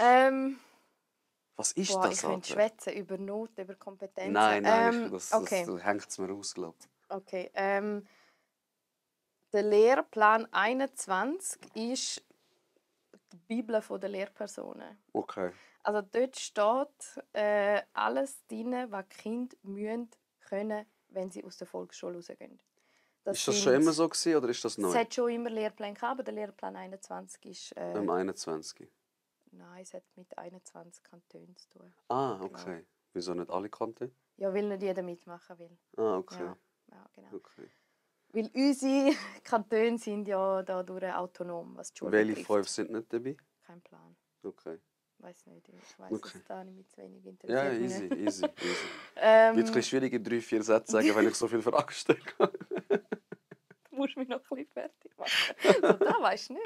Du Nein, Streber. gar nicht, gar nicht. Nein, der Lehrplan 21 hat nicht Lernziele drin, was die Kinder können, sondern Kompetenzen. Und die sind aufgeteilt in Zyklen. Es gibt Zyklus 1, 2 und 3. Zyklus 1 ist Kinski bis 2. Klasse, Zyklus 2 ist 3. bis 6. Klasse und Zyklus 3 die Oberstufe. Und dort ist wirklich in jedem Fach eine Kompetenz drin, zu jedem Bereich, was du können musst, wenn du aus der Schule gehst. Zum Beispiel statt Wurzeln ziehen, blöd gesagt. Nachher musst du es können. So genau steht es, glaube ich, nicht. Okay. Ja. Was steht? Dann musst du Kopf rechnen. Wie allgemein steht es denn, so ein Ziel? Ja, es ist halt wie so eine Kompetenz, die der Schülerin, die Schülerin kann, weiß auch nicht, kann sich im Internet zurechtfinden. Okay. Und dann kannst du als Lehrperson wie sagen, okay, welche Ziel formuliere ich daraus? Und sagen, okay, es muss sich, also im Internet zurechtfinden heisst für mich, es kann Google öffnen. Ja, kann eine Mail Es schreiben. kann whatever. die Einstellungen vom Internetbrowser öffnen. Okay. So Sachen. Und was haltest du von dem? Ich finde es gut, weil du ein bisschen mehr Freiheit hast. Aber ich finde es auch schwierig, das alles umzusetzen. Okay. Ja. So hohe Anforderung. Ja, vor allem, weil ich finde, wir haben noch nicht genug Lehrmittel, wo wir auf den Lehrplan, also wo für den konzipiert sind. Okay. Also wo gemacht worden sind, dass man wirklich alles so durcharbeitet. Also Okay. ich habe jetzt in Deutsch und Mathe eins gefunden, das ich super finde, aber ich mache jetzt keine Werbung. Wo ich finde, hey geil, ich decke jede einzelne Kompetenz ab. Aber du bist halt viel freier, du musst wie schauen, welche Kompetenz ich wenn wie einsetzen. Also du kannst nicht sagen, okay, im Medieninformatik, wo erst ab der 5., 6. ist, sagst du so, ich habe ein Lehrmittel und wenn ich da durchgearbeitet habe, ist gut. Nein, es hat noch so viel, wo glaub, mit dem Lehrmittel noch nicht abgedeckt hast. Okay. Und du musst dann wie schauen, habe ich jeden Bereich wirklich... Boah, ich habe voll keinen Bock, Lehrer werden halt. Stell's dir ab. Voll, aber richtig hart. Richtig hart. Ja, aber ich glaube, du schaust gar nicht so oft in den Lehrplan. Also ich glaube, mit der Zeit weisst du dann schon, Wie? Plus ja, minus. du weißt ungefähr, was du musst können, welche Themen du ungefähr machst. Also weißt, Okay. es ist dann auch in so Themenbereich aufgeteilt. Und dann kannst du wie sagen, hey, zum Thema in der NMG, Natur, Mensch, Gesellschaft, Geschichte, komm, ich mache irgendwie da eine Zeitreise und behandle das Thema Zeitreise und dann tue Okay. ich punktuell Sachen anschneiden, die dann wie wichtig sind. Okay. Aber es geht nicht mehr darum, dass du einfach Wissen abliefern kannst. Ja. Sondern es geht wirklich darum, dass du handeln kannst. Es geht nicht mehr darum, weiss ich auswendig alles über die Französische Revolution, sondern mehr kann ich nachschauen, wo das wäre oder was hat das jetzt für heute für eine Impact, Auswirkung, ja, dass ich da... Was ja eigentlich gut ist. Ja, ich finde schon, Weil, ja. weil eine Frage ist gekommen, wieso lernen wir so unnötige Sachen in der Schule, die wir nachher nie mehr brauchen? Zum Beispiel einer hat geschrieben Mathe. Ja, gewisse Sachen sind einfach Allgemeinbildung und wo du einfach eine Basis hast. Und das ist einfach der Auftrag vom Bund, dass alle bis Ende Oberstufe etwa die gleiche Basis haben, damit sie nicht weiterschauen. Weißt, ich verstehe ja Mathe, ich verstehe ja Deutsch, Englisch, Ja. Französisch. Aber was ich nicht verstehe, ist so, wir ich weiss nicht, wir einen Vortrag über ein Schiff müssen halten. Ja. Ein Schiff, Alter, was juckt mich ein Schiff? Und ich verstehe es schon. Vielleicht ist der Hintergedanke nicht gewesen, Schiff, sondern was kannst du vorbereiten, wie präsentierst du es, checkt der Typ, Ja. der das liest, der Schüler, was wichtig ist und was unnötige Informationen sind. Aber was ich mich immer gefragt habe, wieso lerne ich Wurzeln ziehen, fucking keine Ahnung was, aber weiß nicht, wie eine Steuererklärung ausfüllen. Ist das anders? Hat das sich geändert? Wie suche ich mir die richtige Krankenkasse aus? Was sind Leistungen, wo ich... Wieso lernt man nicht so Zeug, wo man auch etwas bringt? Ja, die Steuererklärungen musst du erst ab 18 ausfüllen. Ja, aber man kann da man ist ja... Dann, ja, das ist dann wie Oberstufe oder Berufs. Ja, eben, oder dort von Eben. mir aus. Ja, dann musst du bei denen reklamieren. Ja, nein, ich frage... Smart.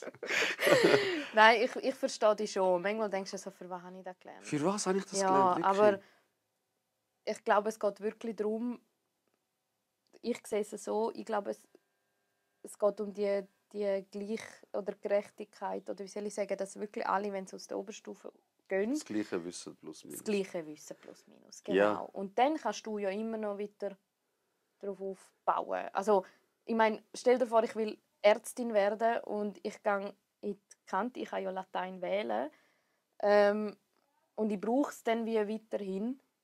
Wäre ja doof, wenn ich es nicht wählen könnte.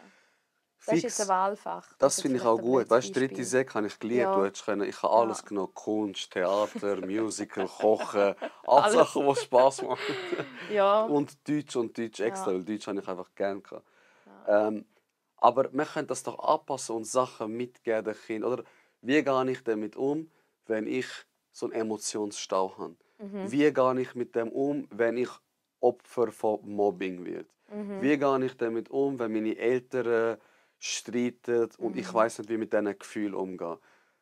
Klar, vieles ist Erziehung, Ja. vieles ist Elternhaus. Ich will jetzt die Bürde auch nicht auf deine Schultern tun oder auf die Lehrpersonen. Aber wir können ja ein paar Sachen wie streichen und die rein tun. Weil wenn wir auf das gehen, ja, die Eltern machen es schon richtig, sind wir ehrlich, 30% machen es vielleicht, der Rest scheißegal, weißt? Hauptsache das Kind und soll selber schauen. Ja. Das ist auch etwas, glaube ich, wo dazu gehört oder auch mitunter ein Grund ist, warum viele Lehrpersonen aufhören. Weil, Hast du noch? also ich finde, ich glaube, habe ich noch Grusst Kaffee? dich, soll ich es schon Warte schnell. ausspülen? Nein. Danke. Was wollte ich jetzt sagen? Ein Mitgrund, dass viel Ja. aufhören. Genau.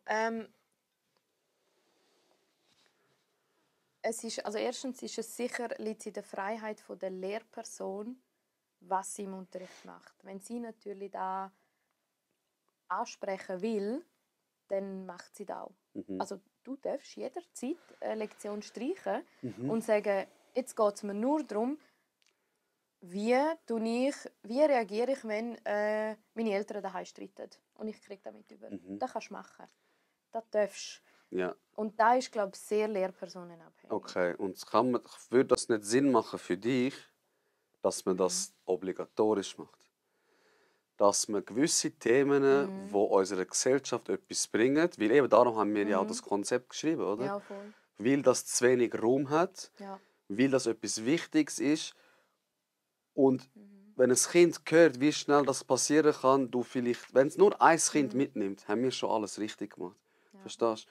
Und wieso kann man die Unterrichtsstoffe nicht ja, keine Ahnung, politisch irgendwie durchbringen, dass das fix für jeden ist? Könnte man. Also ich glaube, ich finde das einen guten Ansatz, wenn man es so konkret machen könnte. Dann kommen aber wieder die und sagen, wir haben es aber im Lehrplan. Weil im Lehrplan hat es auch überfachliche Kompetenzen. Mhm. Also so personelle, methodische Kompetenzen, wo es wieder darum geht, auch über ich kann meine Meinung sagen. Also das steht im Lehrplan. Okay. Aber weil es so offen ist, gell, eine Kompetenz, heisst, ja, kannst du dann wie wählen, wie tust du da, wie fest tust du da integrieren. Mhm. Ja, machst du das konkret oder sagst ja, ich habe das schon, wenn Kind ein Feedback zu einer Präsentation geben, ich kann meine Meinung sagen. Okay, ja, ich weiß, was du meinst. Ja, ja weißt du, wie verstehst du es? Ja, voll. Da ist halt schon... Ich finde, es wäre wichtig, vielleicht bin ich auch blauäugig, weißt? Eben, ich bin nicht von dort am Reden, außer andere Personen ist immer einfacher, da bin ich mir auch bewusst. Aber ich fände es wichtig, wenn man 1 Stunde jede Woche sich Zeit nimmt, um so Themen zu besprechen. Oder offene Fragerunde. Hey, mit was für Problemen habt ihr aktuell zu dealen? Klar, vielleicht auch mal am Anfang deklarieren, das ist ein neutraler Ort. Wie gut das mit Kind geht, weiß ich nicht. Oder? Ich habe keine Erfahrung. Wenn ich Bildung gemacht habe, dann war es Erwachsenenbildung. Das ist auch ein bisschen so Eigenverantwortung. Eben, vielleicht sehe ich einen blinden Fleck nicht, aber ich glaube, das wird sehr viele Probleme einfach auch Ja, also beheben. ich verstehe es im Fall voll.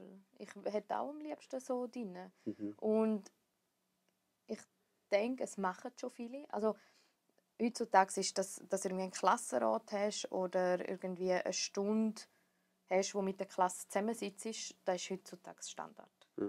Dass du das hast und wie du aktuelle Themen besprichst und so. Aber so Sachen sind oft, gehen halt einfach unter, weil du den Druck hast, ich muss die Klasse durchbringen. Ja, eben. Vor allem Mittelstufe, wo es dann heisst, hey, Kanton Zürich ist ja ein Untergimmi möglich, also ab nach der 6. Die haben einen viel grösseren Leistungsdruck in der 6. Und richtig. ja, da finde ich auch nicht okay. Das ist nicht richtig, sorry. Aber das bedeutet ja, wenn du so Themen ansprechen möchtest, müssen dir die Kinder vertrauen. Und ich bin ein grosser Fan von der neuen Autorität. Ich weiss nicht, ob du das kennst oder mal gehört hast. Chaim Omer. Mhm.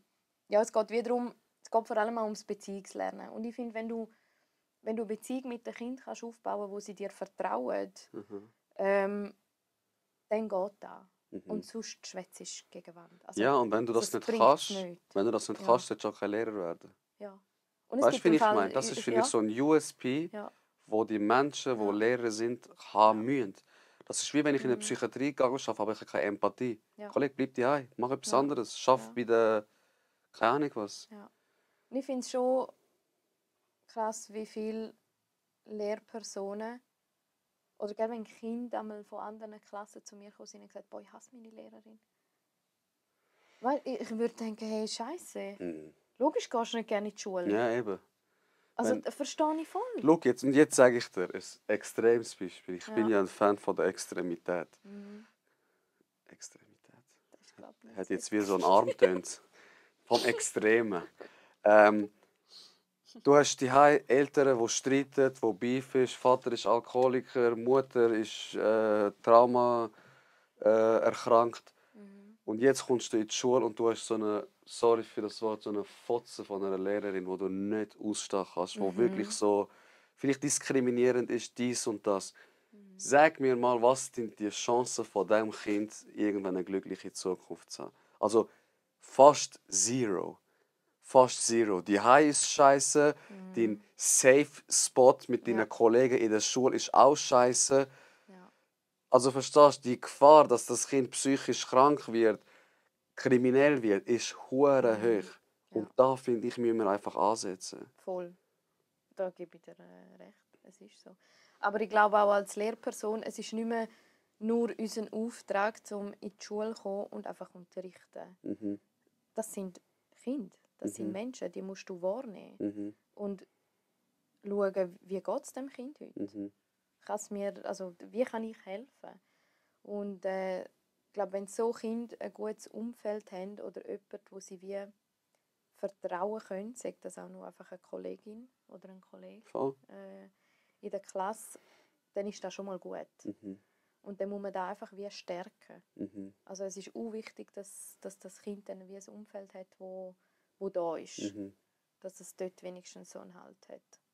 Aber die Chancen sind sehr gering, wenn nicht Unmöglich fast. unmöglich. Also nein, unmöglich, das klingt jetzt mega krass, aber es kommt auch aufs Kind drauf an. Also wie resilient ist es? Genau, und weißt du, ein Kind, ich sag immer, ist ein leeres Gefäß. Mit dem, wo du es fühlst, das kennt es halt. Ja. Verstehst du? Wenn das Kind aufgewachsen mit Hass, keine Ahnung, Eltern sind irgendwie voll rechts, ist normal, dass das Kind eine Veranlagung hat, rechts oder rassistisch wird sein. Ja. Verstehst du? Und ich glaube, das sind sich viele nicht bewusst. Und Lehrer ist eine der grössten Autoritätspersonen, Vertrauenspersonen von einem Kind, abgesehen von der Familie. Oder? Weil du ja sehr viel Zeit auch dort verbringst. Also es gibt Kinder, die haben mich mehr gesehen als die Eltern. Eben. Also die Eltern irgendwie am Wochenende, weil beide gearbeitet haben den ganzen Tag. Sie haben sie Weißt du, Morgen gesehen. Weißt du, ich glaube, kein Lehrer geworden. Ich hätte, glaube die Eltern abgeschlagen. Hätte ich so ein Kind in der Schule, wo so scheiß Eltern hat und wo so, keine Ahnung, vielleicht geschlagen wird, die voll verstört ist, und ich glaube, ich würde gehen und die Eltern voll zusammenschlagen. Was nicht richtig ist, wieder keine Anleitung, aber ab und zu bricht der Türk aus dem integrierten Schweizer Körper halt einfach raus. Ja. Hätte ich hohe Mühe mit. Hätte ich hohe Mühe mit. So ein armseliges Leben sehen, wie es irgendwie kaputt geht und die sind handgebunden, weil Eltern einfach beides Hurensöhne sind. Ja. Sorry. Also, ich habe eine Geschichte dazu, die ich selber erlebt habe. Soll ich es erzählen? Darfst du? Ich habe Ja, gedacht, wir sind glaube lange am Aufnehmen. Hallo zusammen. Ich habe gedacht, wir können, wenn es hure lang ist, machen wir einfach einen Zweiteiler daraus. Reden wir. Ja. Ich habe einfach... Ja. Ich habe noch ein bisschen Zeit. Okay. Ich gehe nachher in die Party mit meiner Nichte. Ja. Highlights von meinem Tag. Was ich jetzt erzählen? Scheiße, ja. ADHS. Ich habe das mehr Leute genommen. Das sollte es eigentlich klappen. Weißt du, was hast du erzählen? Im zweiten Jahr hatte ich ein Mädchen, hochbegabt, hat aber irgendwie Mühe mit dem Kind. Also soziale Kontakte waren auch schwierig. Und hat geklaut. Und, also sie hat Bücher geklaut, Stift geklaut, irgendwann wieder zurückgebracht, aber geklaut. Und sie ist dann immer wieder, sie hat sich selber verletzt, recht oft. Also nicht geritzt, aber irgendwie sich extra den Kopf gegen die Wand geschlagen, extra umgeflogen und so Sachen. Also wirklich extrem. Und die Eltern haben sie dann in eine Kinderpsychiatrie geschickt, irgendwie ein halbes Jahr. Und dann war sie bei mir integriert.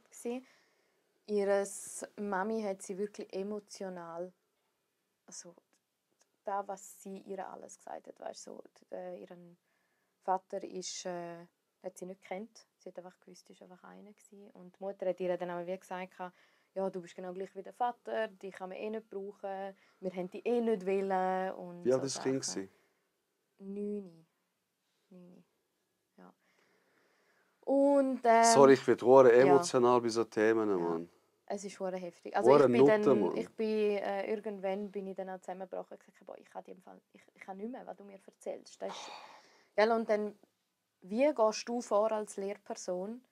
Du darfst nicht eingreifen. Also du musst, also du hast eine Pflicht, dass du da weiterleitest. Meldepflicht. Ja, eine Meldepflicht. dann eben die Sozialarbeit rein, dann irgendwie KESB rein, dann die Jugendpsychiatrie und so weiter. Es hat super geklappt bei mir in der Klasse. Es war wirklich mega, mega gut. Aber sie ist immer wieder heimgekommen, in die Schule gekommen, verschlagen, blaues Auge, blaue Flecken, weißt, oder gar nicht auftaucht, weg gewesen, abgehauen 2 Tage.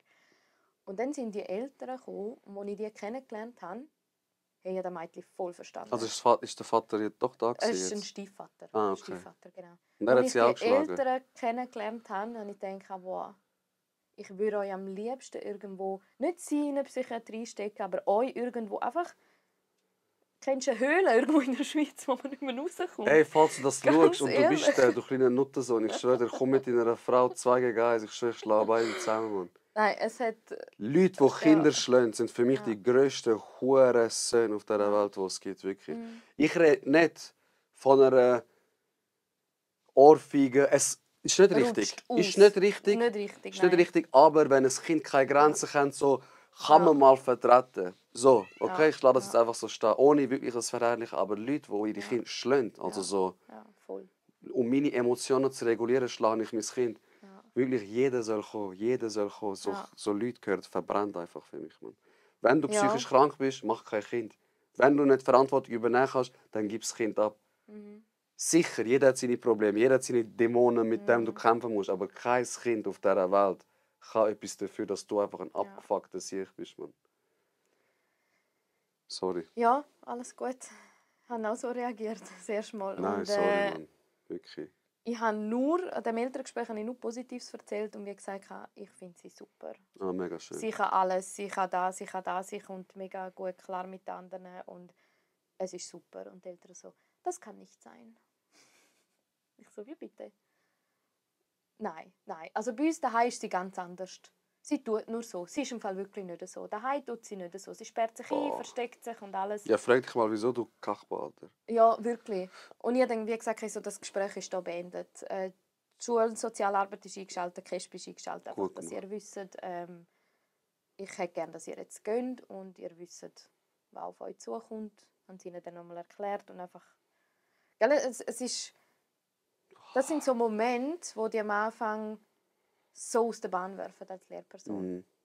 Und dann nachher, also irgendwann lernst du die abgrenzen. Dann musst du merken, okay, was hat das mit mir zu tun? Ja, habe ich vielleicht noch irgendetwas unerledigt? Ja, einfach abgrenzen. Logisch, so Sachen, das geht mir nicht. Ich kann das nicht. ist so krass. Ich habe im Knast gearbeitet, lang. Ja. Ich habe in der Psyche gearbeitet, lang. Ja. Suizid, Familiendrama, alles habe ich erlebt. Alles habe ich wie... All die kränksten Sachen. Ja, Wo das Kinder, wo auch keine so Leute von ihren Traumata erzählen. Wirklich krass. Wenn es aber um Kind geht, ist für mich so eine Nulltoleranz. Das kann sein, dass ich unverarbeitete Sachen habe, wie du jetzt vorher erwähnt hast. Kann gut sein, ich weiß es nicht. Aber das ist für mich unentschuldbar. Wirklich unentschuldbar ist das für mich. Wie haben die Eltern reagiert, als du das gesagt hast? Ja, sie waren mega schockiert. Also, dass ich so reagiert habe. Und dann, ja, aber das stimmt nicht. Und ja, wenn sie uns drohen. Ich so, nein, das ist keine Drohung. Es ist keine Drohung. Sie wissen, was jetzt einfach eingeleitet wird. Aufgrund von den Sachen, was sie uns erzählt hat, das Mädchen, müssen wir so reagieren. Das ist unsere Pflicht. Und wie es weitergeht, sehen wir. Wir möchten, dass sie auf jeden Fall weiter in die Schule kommt. Nein, sicher nicht, sie kommt nicht. Und ich so, sie muss, sie hat eine Schulpflicht. Ja, gell. Du Also, kannst sie nicht einfach daheim lassen. Ja, dann ist sie ab morgen krank. Ich so, ist notiert. Wow. Ihr hört weiteres von der Schulleitung, KESB und so weiter. Was willst du machen? Also weißt, ja, es ist einfach ein Abgrenzen. Aber darum sage ich, es ist viel...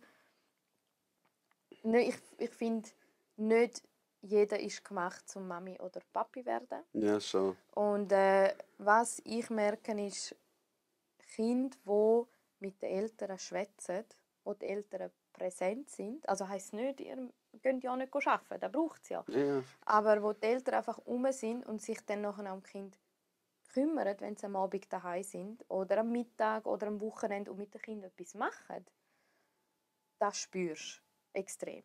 Das sind auch Kinder, die eine sichere Bindung haben, damit sie sich weiterentwickeln können. Ey, schau, meine Mutter hat immer gearbeitet. Ja. Und Immer. meine Eltern auch, immer. Und ich meine, wir sind 4 Kinder, verstehst du? Ja. Und ich hatte nie das Gefühl, meine Mutter ist nicht da für mich. Ja.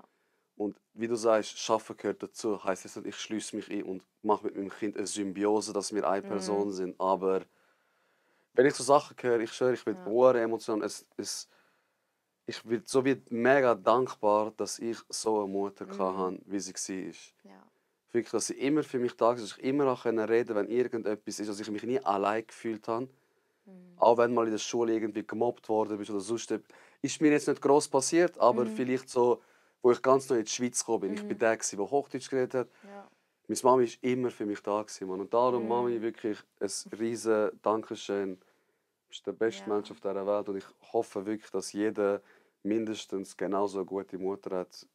Als Kind bist du voll aufgeschmissen. Mann. Ich finde das so krass, weißt du. Ja. Wenn du einfach Bastard als Eltern hast, du bist einfach gefickt. Ja. Mann. Kannst nichts machen. Und vor allem die, und das ist jetzt vielleicht ein Appell noch an junge Väter, da mit dem Vaterkomplex ist real. Ja. Ich hatte auch nie eine mega Nähe, also ich hatte es immer gut mit meinem Vater, aber es war nie so emotional eine Bindung da gewesen. Also wir haben uns verstanden, wir können lachen, aber dass ich wirklich mit ihm schwätzen und vor ihm brüllen und sagen, da und da und da, oder so geht es mir, oder er mir, jetzt seit ich erwachsen bin. Erst jetzt so die letzten 1-2 Jahre kommt da langsam. Okay. Und ich finde das so wichtig. Also ich merke bei Kindern, die eine gute Vaterbeziehung haben, also mit dem Vater mega gut haben, die haben so ein Selbstbewusstsein. Die haben so ein Selbstbewusstsein, vor allem Mädchen. Also da ist echt so eben ein Tipp von mir, liebe junge Väter. Erzählt auch mal euren Kind, wie es euch geht. Oder was los ist. Also ich sage nicht, es ist etwas anderes, wenn ich dir von meinen Problemen erzähle, als Vater oder als Mutter. Aber wie auch, hey, das geht mir jetzt nicht. Das beschäftigt mich aktuell. Das beschäftigt mich.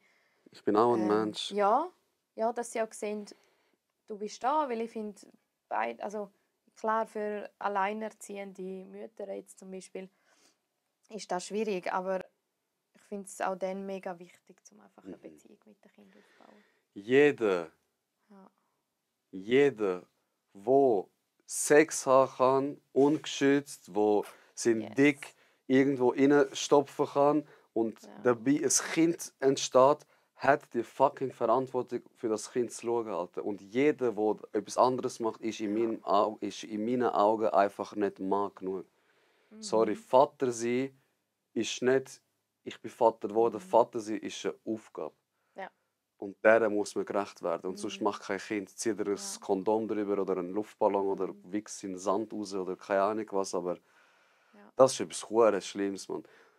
Man sagt zum Beispiel auch, weißt, die Leute, die ein gestörtes Verhältnis zu Liebe, Zuneigung, dies und das haben, was viele nicht verstehen, die erste männliche Liebe, die du erfährst als Tochter, ist von deinem Vater. Ja. Das heisst, du sehnst dich auch nach Attributen, die dein Vater hat, oder keine Ahnung, wenn dein Vater zum Beispiel dir immer dich im Park gebracht hat und du erwachsen bist und du gehst im Park, löst das wie Dopamin in dir aus. Weil du weißt, so hat dein Papi dir Liebe gezeigt. Also suchst du auch, wenn du erwachsen bist, wie nach dem. Wenn du aber als Vater und als Mutter nicht gerecht wirst und die Liebe nicht zeigen kannst, hat das Kind auch ein gestörtes Empfinden gegenüber Liebe und Zuneigung und wird es auch im Erwachsenenalter haben. Also die Fehler, die ihr als Eltern euer Kind antun, müssen sie es ausbügeln, wenn sie erwachsen sind. Und das ist nicht fair. Das ist nicht fair. Keiner hat euch gezwungen, Vater zu werden. Wenn du einen scheiß Hund möchtest, nicht scheiß Hund, ich liebe Hunde, ich sage es einfach, dass es dramatisch ertönt, musst du eine fucking Prüfung machen. Kind kann jeder Idiot machen. Jeder. Und das ist so erschreckend. Das finde ich krass. Voll. Klar, du kannst ja nicht verbieten, du darfst kein Kind machen. Nein. Weißt du, wie ich meine? Aber frag dich ein bisschen, Alter, Mann. Ja. Frag dich. Und die Schlimmsten, die um ihre Beziehung zu retten wollen, den nächsten Schritt gehen, ja, haben wir doch ein Kind, vielleicht geht es uns dann besser. Grösster Trugschluss, wenn deine Beziehung ohne Problem nicht klappt, wird sie mit weiteren Baustellen, die du eröffnest, nicht besser klappen. Alter. Wie dumm kann man sein, wenn man so denkt? Sorry, ich check das nicht. Aber es gibt so viele, die so denken. Ja, fix. Die das Gefühl haben, komm jetzt ein Kind, Dann ist ich bin bereit. Genau. Ziehen wir zusammen, dann ist das Problem gelöst. Heiraten wir Ja. doch, weil das ist, glaube ich, unser Problem. Kollege, Ja. wenn du Probleme hast, hast du die Probleme. Ja. Nicht wegen, wie sieht es auf Papier aus, Ja. haben wir ein Kind oder nicht. Die Probleme hast du auch so. Oder, Ein bisschen mehr Reflexion, ja. Alter. Man ist doch nicht zu viel verlangt. oder wenn, bevor du ein Kind kriegst, und da habe ich jetzt auch oft von Mamis gehört und auch Väter, es sind halt schon immer weniger, also die Mehrheit sind schon Mamis, die kommen durch ein Elterngespräch oder so, Elternabend. Immer noch, aber es wird besser. Was ich oft höre, ist einfach, bevor du Kind hast, haben sie mir einmal gesagt, bevor du Kind hast, überleg dir gut, was musst du noch lösen? Was musst du verarbeiten? Wow.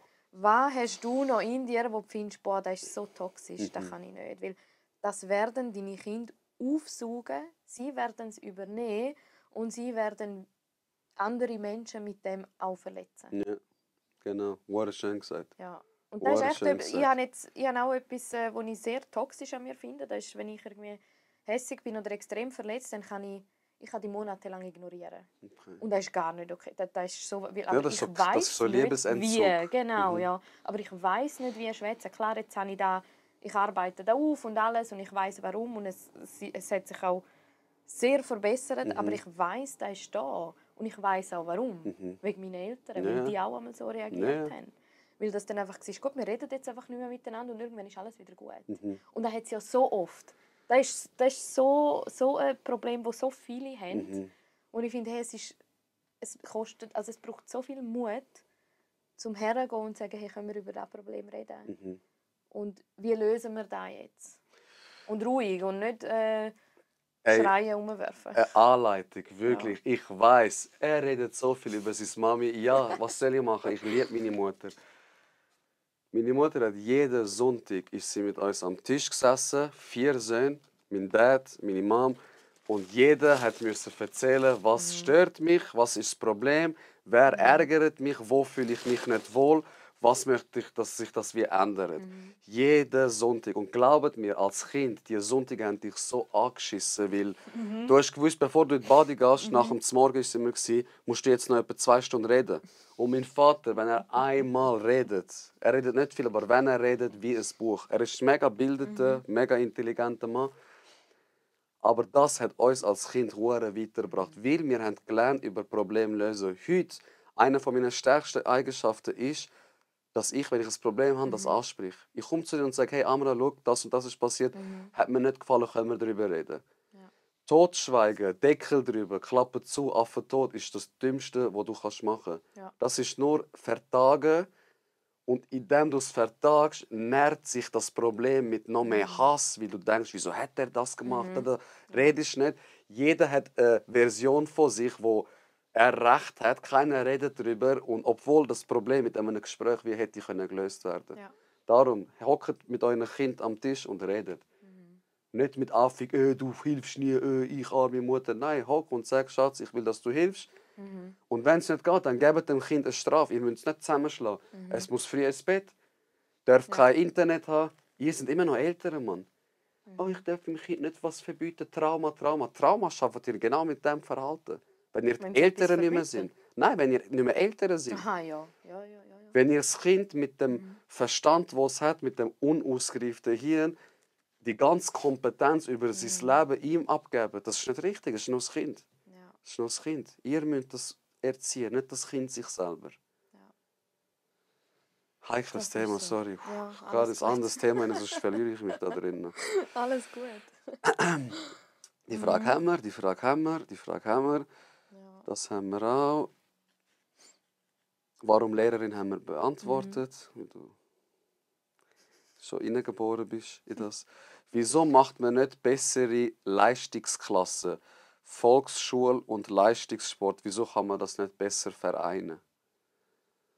Aha, also wenn ich irgendwie so Leistungssportler habe. Genau, zum Beispiel. Da gibt es schon. Gibt es das? Ja, also du kannst, wenn du in einem Verein bist, sagen wir Fußballer oder Unihockey oder was auch immer, dann kannst du in deinem Verein, kommt darauf an, ob du das kriegst, ich weiss nicht genau, wie das funktioniert, aber ich glaube, muss so ein Scout kommen, wo dich dann in der 5., 6., Klasse entdeckt und dir eine Talentkarte gibt. Und wenn du diese Talentkarte hast, hast du Berechtigung, um an die Sportschule zu gehen.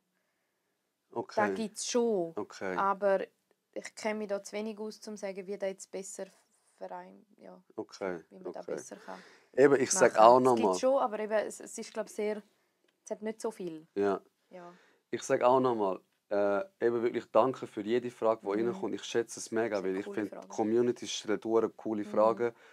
Aber es kann natürlich sein, dass mein Gegenüber nicht jede Antwort hat, weil sie ist jetzt nicht, wo sagt, ich bin die Stimme der Lehrerinnen in der Schweiz, ich weiß alles, ich hocke jetzt da hin. Es ist eine individuelle Meinung und das ist ja auch das, was der Podcast ein bisschen ausmacht. Und eben, es kann sein, dass man nicht wie alles weiß, aber stellt weiterhin Fragen, weil ich will alle Fragen stellen. Persönliche Meinung zu Homeschooling. So wie Homeoffice. Ja, gibt es das nicht? Wie? Also Homeschooling. Corona hat es das ja sicher gegeben, oder? Ja, es ist zum Teil schon fast Homeschooling geworden. Also, ich bin jetzt... Ja, wo fange ich an? Ich bin nicht 100% einverstanden mit unserem System. Mit unserem Schulsystem. Ich finde es nicht okay. So, im Großen und Ganzen finde ich es gut. Haben wir ein super Schulsystem. Aber es gibt vieles, wo man verbessern könnte. Ja. Homeschooling an sich finde ich eigentlich mega cool. Würde ich mit meinen Kindern, wenn ich dann mal ein Kind habe, hoffentlich, auch am liebsten machen. Aber dann würde ich die ganze Welt bereisen. Okay. Und immer unterwegs sein. Also das fände ich mega cool. Aber ich finde, es kann nicht einfach irgendjemand sein. Also, es braucht eben schon auch fundiert zu wissen. Wenn ich jetzt sage, ja, ich bin Lehrerin, dann kann ich sagen, ja, ich habe das Selbstbewusstsein, um zu sagen, ja, ich mache das. Aber wenn ich jetzt nicht Lehrerin wäre, dass irgendjemand sagt, hey, nein, ich tue mein Kind daheim beschulen, finde ich es noch schwierig. Weil wenn dein Kind dann einfach in der Zukunft, ich glaube, es wäre sicher mega cool für das Kind, aber in Zukunft, wenn es dann mal... Und es wäre ja nicht jetzt der Edmir, wenn es keine technischen Störungen hätte. Dass du es auch noch nicht geschafft hast, ist schon irgendwie... Ja, aber verstehst du jetzt? Ja. Das Problem war, es ist gestanden, der Speicher ist voll. Ja. Ich habe letztes Mal gleiche Kamera, gleiche Speicherkarte, 2 Stunden 50 aufgenommen. Jetzt haben wir 1 Stunde 20, 30 aufgenommen und es steht der Speicher voll. Ich bin nicht das Problem. Sorry, was hast du sagen? Wo sind wir überhaupt da? Wir waren bei... Shit, das hat mich voll aus dem Konzept gebracht jetzt. Mich jetzt auch. Was war meine Frage, Simon? Leistungssport haben wir geredet. Nein, Leistungssport war es nicht. Danach haben wir noch etwas... Homeschooling. Homeschooling, danke. Genau. Ich wäre im Leben nicht drauf. Ja. Dort habe ich gesagt, ja, es ist... Ich glaube, wenn dann das Kind studieren will, dann musst du halt wie schauen, dass es die Anforderungen dann auch hat. Also wie kommst du zu denen, dass du die Matura kannst machen im Homeschooling? Ich kenne mich da eben nicht so aus, aber ich fände es noch cool. Und ich glaube, die Kinder, die im Homeschooling sind, die sind natürlich freier und erleben auch mehr. Also eben kommt drauf an, wie du das machst. Ja, aber schlussendlich sind wir ein Land, wo mega viel von diesen Diplomen und Papier haltet. Ja, dass auch wenn du das Wissen hast, wenn du das Diplom nicht hast, bringt es dir nichts. Voll, fix. Also du musst es noch auf einem Papier beweisen, hey, ich kann das wirklich. Ja. Und da finde ich dann schwierig, wenn du da dann nachher studieren willst. Aber sonst finde ich es cool. Ja, und man muss auch vielleicht schauen, sage ich als Laie, dass man die sozialen Kontakte dann irgendwie kompensieren kann, die man in der Schule wie hat, weißt? Weil das ist wichtig. Wie du sagst, Peers, gleichaltrige Leute, die das gleiche Problem haben. Wenn du halt Homeschooling bist, weiss ich jetzt nicht, ob das so förderlich ist, weil ich habe die Zeit mit meinen Mitschülern, mit meinen Kollegen als mega bereichernd empfunden. Erste Frau geküsst, Bro, wie war es bei dir? Verstehst du, das Austauschen? Ja. Schon klar kannst du auch Kollegen haben, aber in der Schulzeit besprichst du mega viel, weil du halt wie zwangsmässig 9 Stunden aufeinander hockst. Voll. So. Ja, und wenn du schlussendlich Homeschooling machst und dich mit sagen wir, 5, 6, 7 anderen triffst, zum Ausflug machen oder mit den Nachbarn, dann geh in eine Privatschule. Also, weißt du, es gibt auch Privatschulen, die auch darauf ausgerichtet sind, um ein bisschen freier unterrichten, ein bisschen, ja, sich nicht strikt an die Lektionen halten. Ja, gibt's ja auch. Es gibt ja verschiedene Möglichkeiten. Privatschulen sind halt einfach teuer. Ja. Ja. Als abschließende Frage. Genau. Bist du jetzt ein Mensch, der das gut beurteilen kann? Du hast mich kennengelernt durch den Podcast und hast mich dann kennengelernt in echt, also so abgesehen, wenn Kameras laufen. Hättest du mich so eingeschätzt, wie ich bin, anhand von den Podcast-Videos? Ist irgendetwas erschreckend gewesen? Hast du gedacht, der tut einfach so cool, in echt ist er voll der Spaß? Nein, du bist voll authentisch, finde ich. Okay. Also, ob jetzt vor der Kamera oder irgendwie so, finde ich genau gleich. Genau gleich. Ja. Also ich war dann eher beeindruckt, wo mir deinen Lebenslauf geschickt hast. Ja. Also nicht, dass ich... Also ich kann mir schon, wenn du mich kennenlernen will, Lebenslauf schicken. Schaue ich mir da gerne. Wie? Nein, aber einfach so, weißt du, was für Weiterbildungen und so gemacht hast. Aha. Hey, krass, also mega viel Wissen. Und ich finde auch beeindruckend, wie du dich anpasst den Personen gegenüber. Also du kannst mit, egal wie intelligent oder aus welchem Bereich sie kommen, kannst dich anpassen. Das finde ich bemerkenswert. Also kann nicht jeder. Danke. Weißt du, dass du Ja, dann ich weiss, nachher was du auf dem gleichen Vibe bist. So. Weißt du, nein, ich sage so, es kann ein Professor da sitzen, es kann irgendein Knasti da sitzen, der auf der Goss gelebt hat. Und ich finde mit beiden einen gemeinsamen Nenner, wo ich wie über das Sprachrohr kann kommunizieren kann. Ja, genau. Ja. Das ist schön, ich finde es noch spannend, weißt, für die Leute, die vielleicht denken, ist er wirklich so oder ist das alles nur... Voll, ich finde schon. Ja, mega unkompliziert, das schätze ich. Gleichfalls, übrigens. Danke. Auf gute Zusammenarbeit und wenn es Leute gibt, die das Konzept spannend finden, vielleicht, wenn du vielleicht Schuldirektor bist oder Lehrer bist, das dann anschauen willst, slide in my DMs. Vielleicht müssen wir noch erwähnen, wer. Also, wir haben zwar schon gesagt mit dem Konzept, eben wir würden dann so Schulpsych machen, Weiterbildungen oder Vorträge, was auch immer. Also wir sind sehr offen. Was uns aber am Herzen liegt, ist die Arbeit mit den Kindern. Ja. Dass wir wirklich mit den Kindern, wenn ihr findet, hey, die Oberstufe, wir haben das Gefühl, sie werden langsam, oder wir haben ein paar Fälle von Kriminalität, dann kommen wir und schauen uns da oder arbeiten mit den Kindern und so. Also es ist wie so da. Das ist jetzt einfach ein Beispiel, die Kriminalität. Genau, aber ja, nein. wer sich interessiert, darf sich bei uns melden und wir leiten das Konzept weiter. Wie geht unsere E-Mail-Adresse? Können wir es einblenden? Ja. Kann ich jetzt nicht auswählen. Oder schreibt Es ist einfach, alles noch frisch. schreibt Kommentare unten und ich slide in eure DMs. Genau. Und falls euch das noch nicht überzeugt hat, schicke ich euch meinen Lebenslauf. Der überzeugt 100%. Hey, du hast mir noch etwas mitgebracht. Ja, jetzt hast du mir noch vor mir zu sagen, wie der heisst. Weißt? Itachi, ja genau.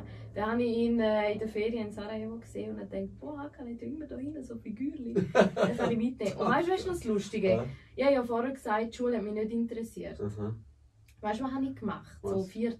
bis 6. Klasse. Was denn? Ich bin eigentlich nur von der Schule heimgerannt, weil am 5 ab 3 auf Super RTL Naruto gelaufen ist. Das ist...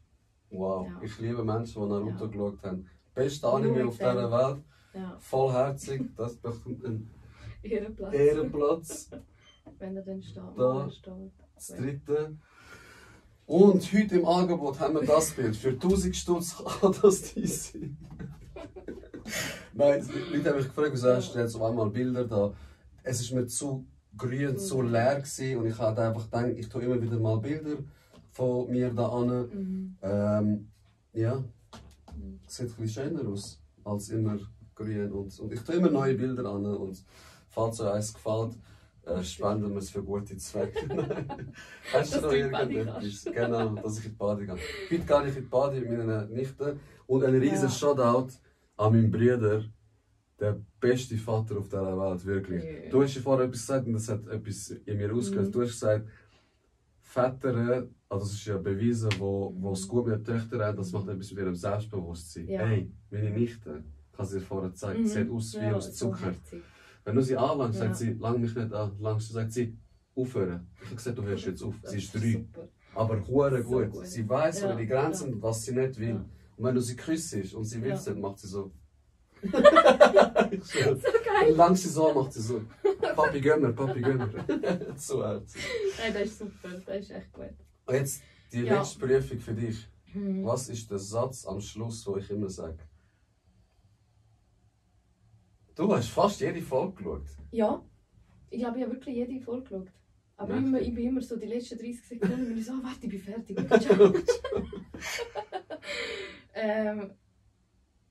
Lernen wir voneinander, lachen wir miteinander. Kann ich's? Danke. Mit diesen Worten, Arrivederci. Yes, Danke fürs goodbye. Zuhören. Danke für die Fragen, es sind super Fragen gewesen. Gell? Ja, echt.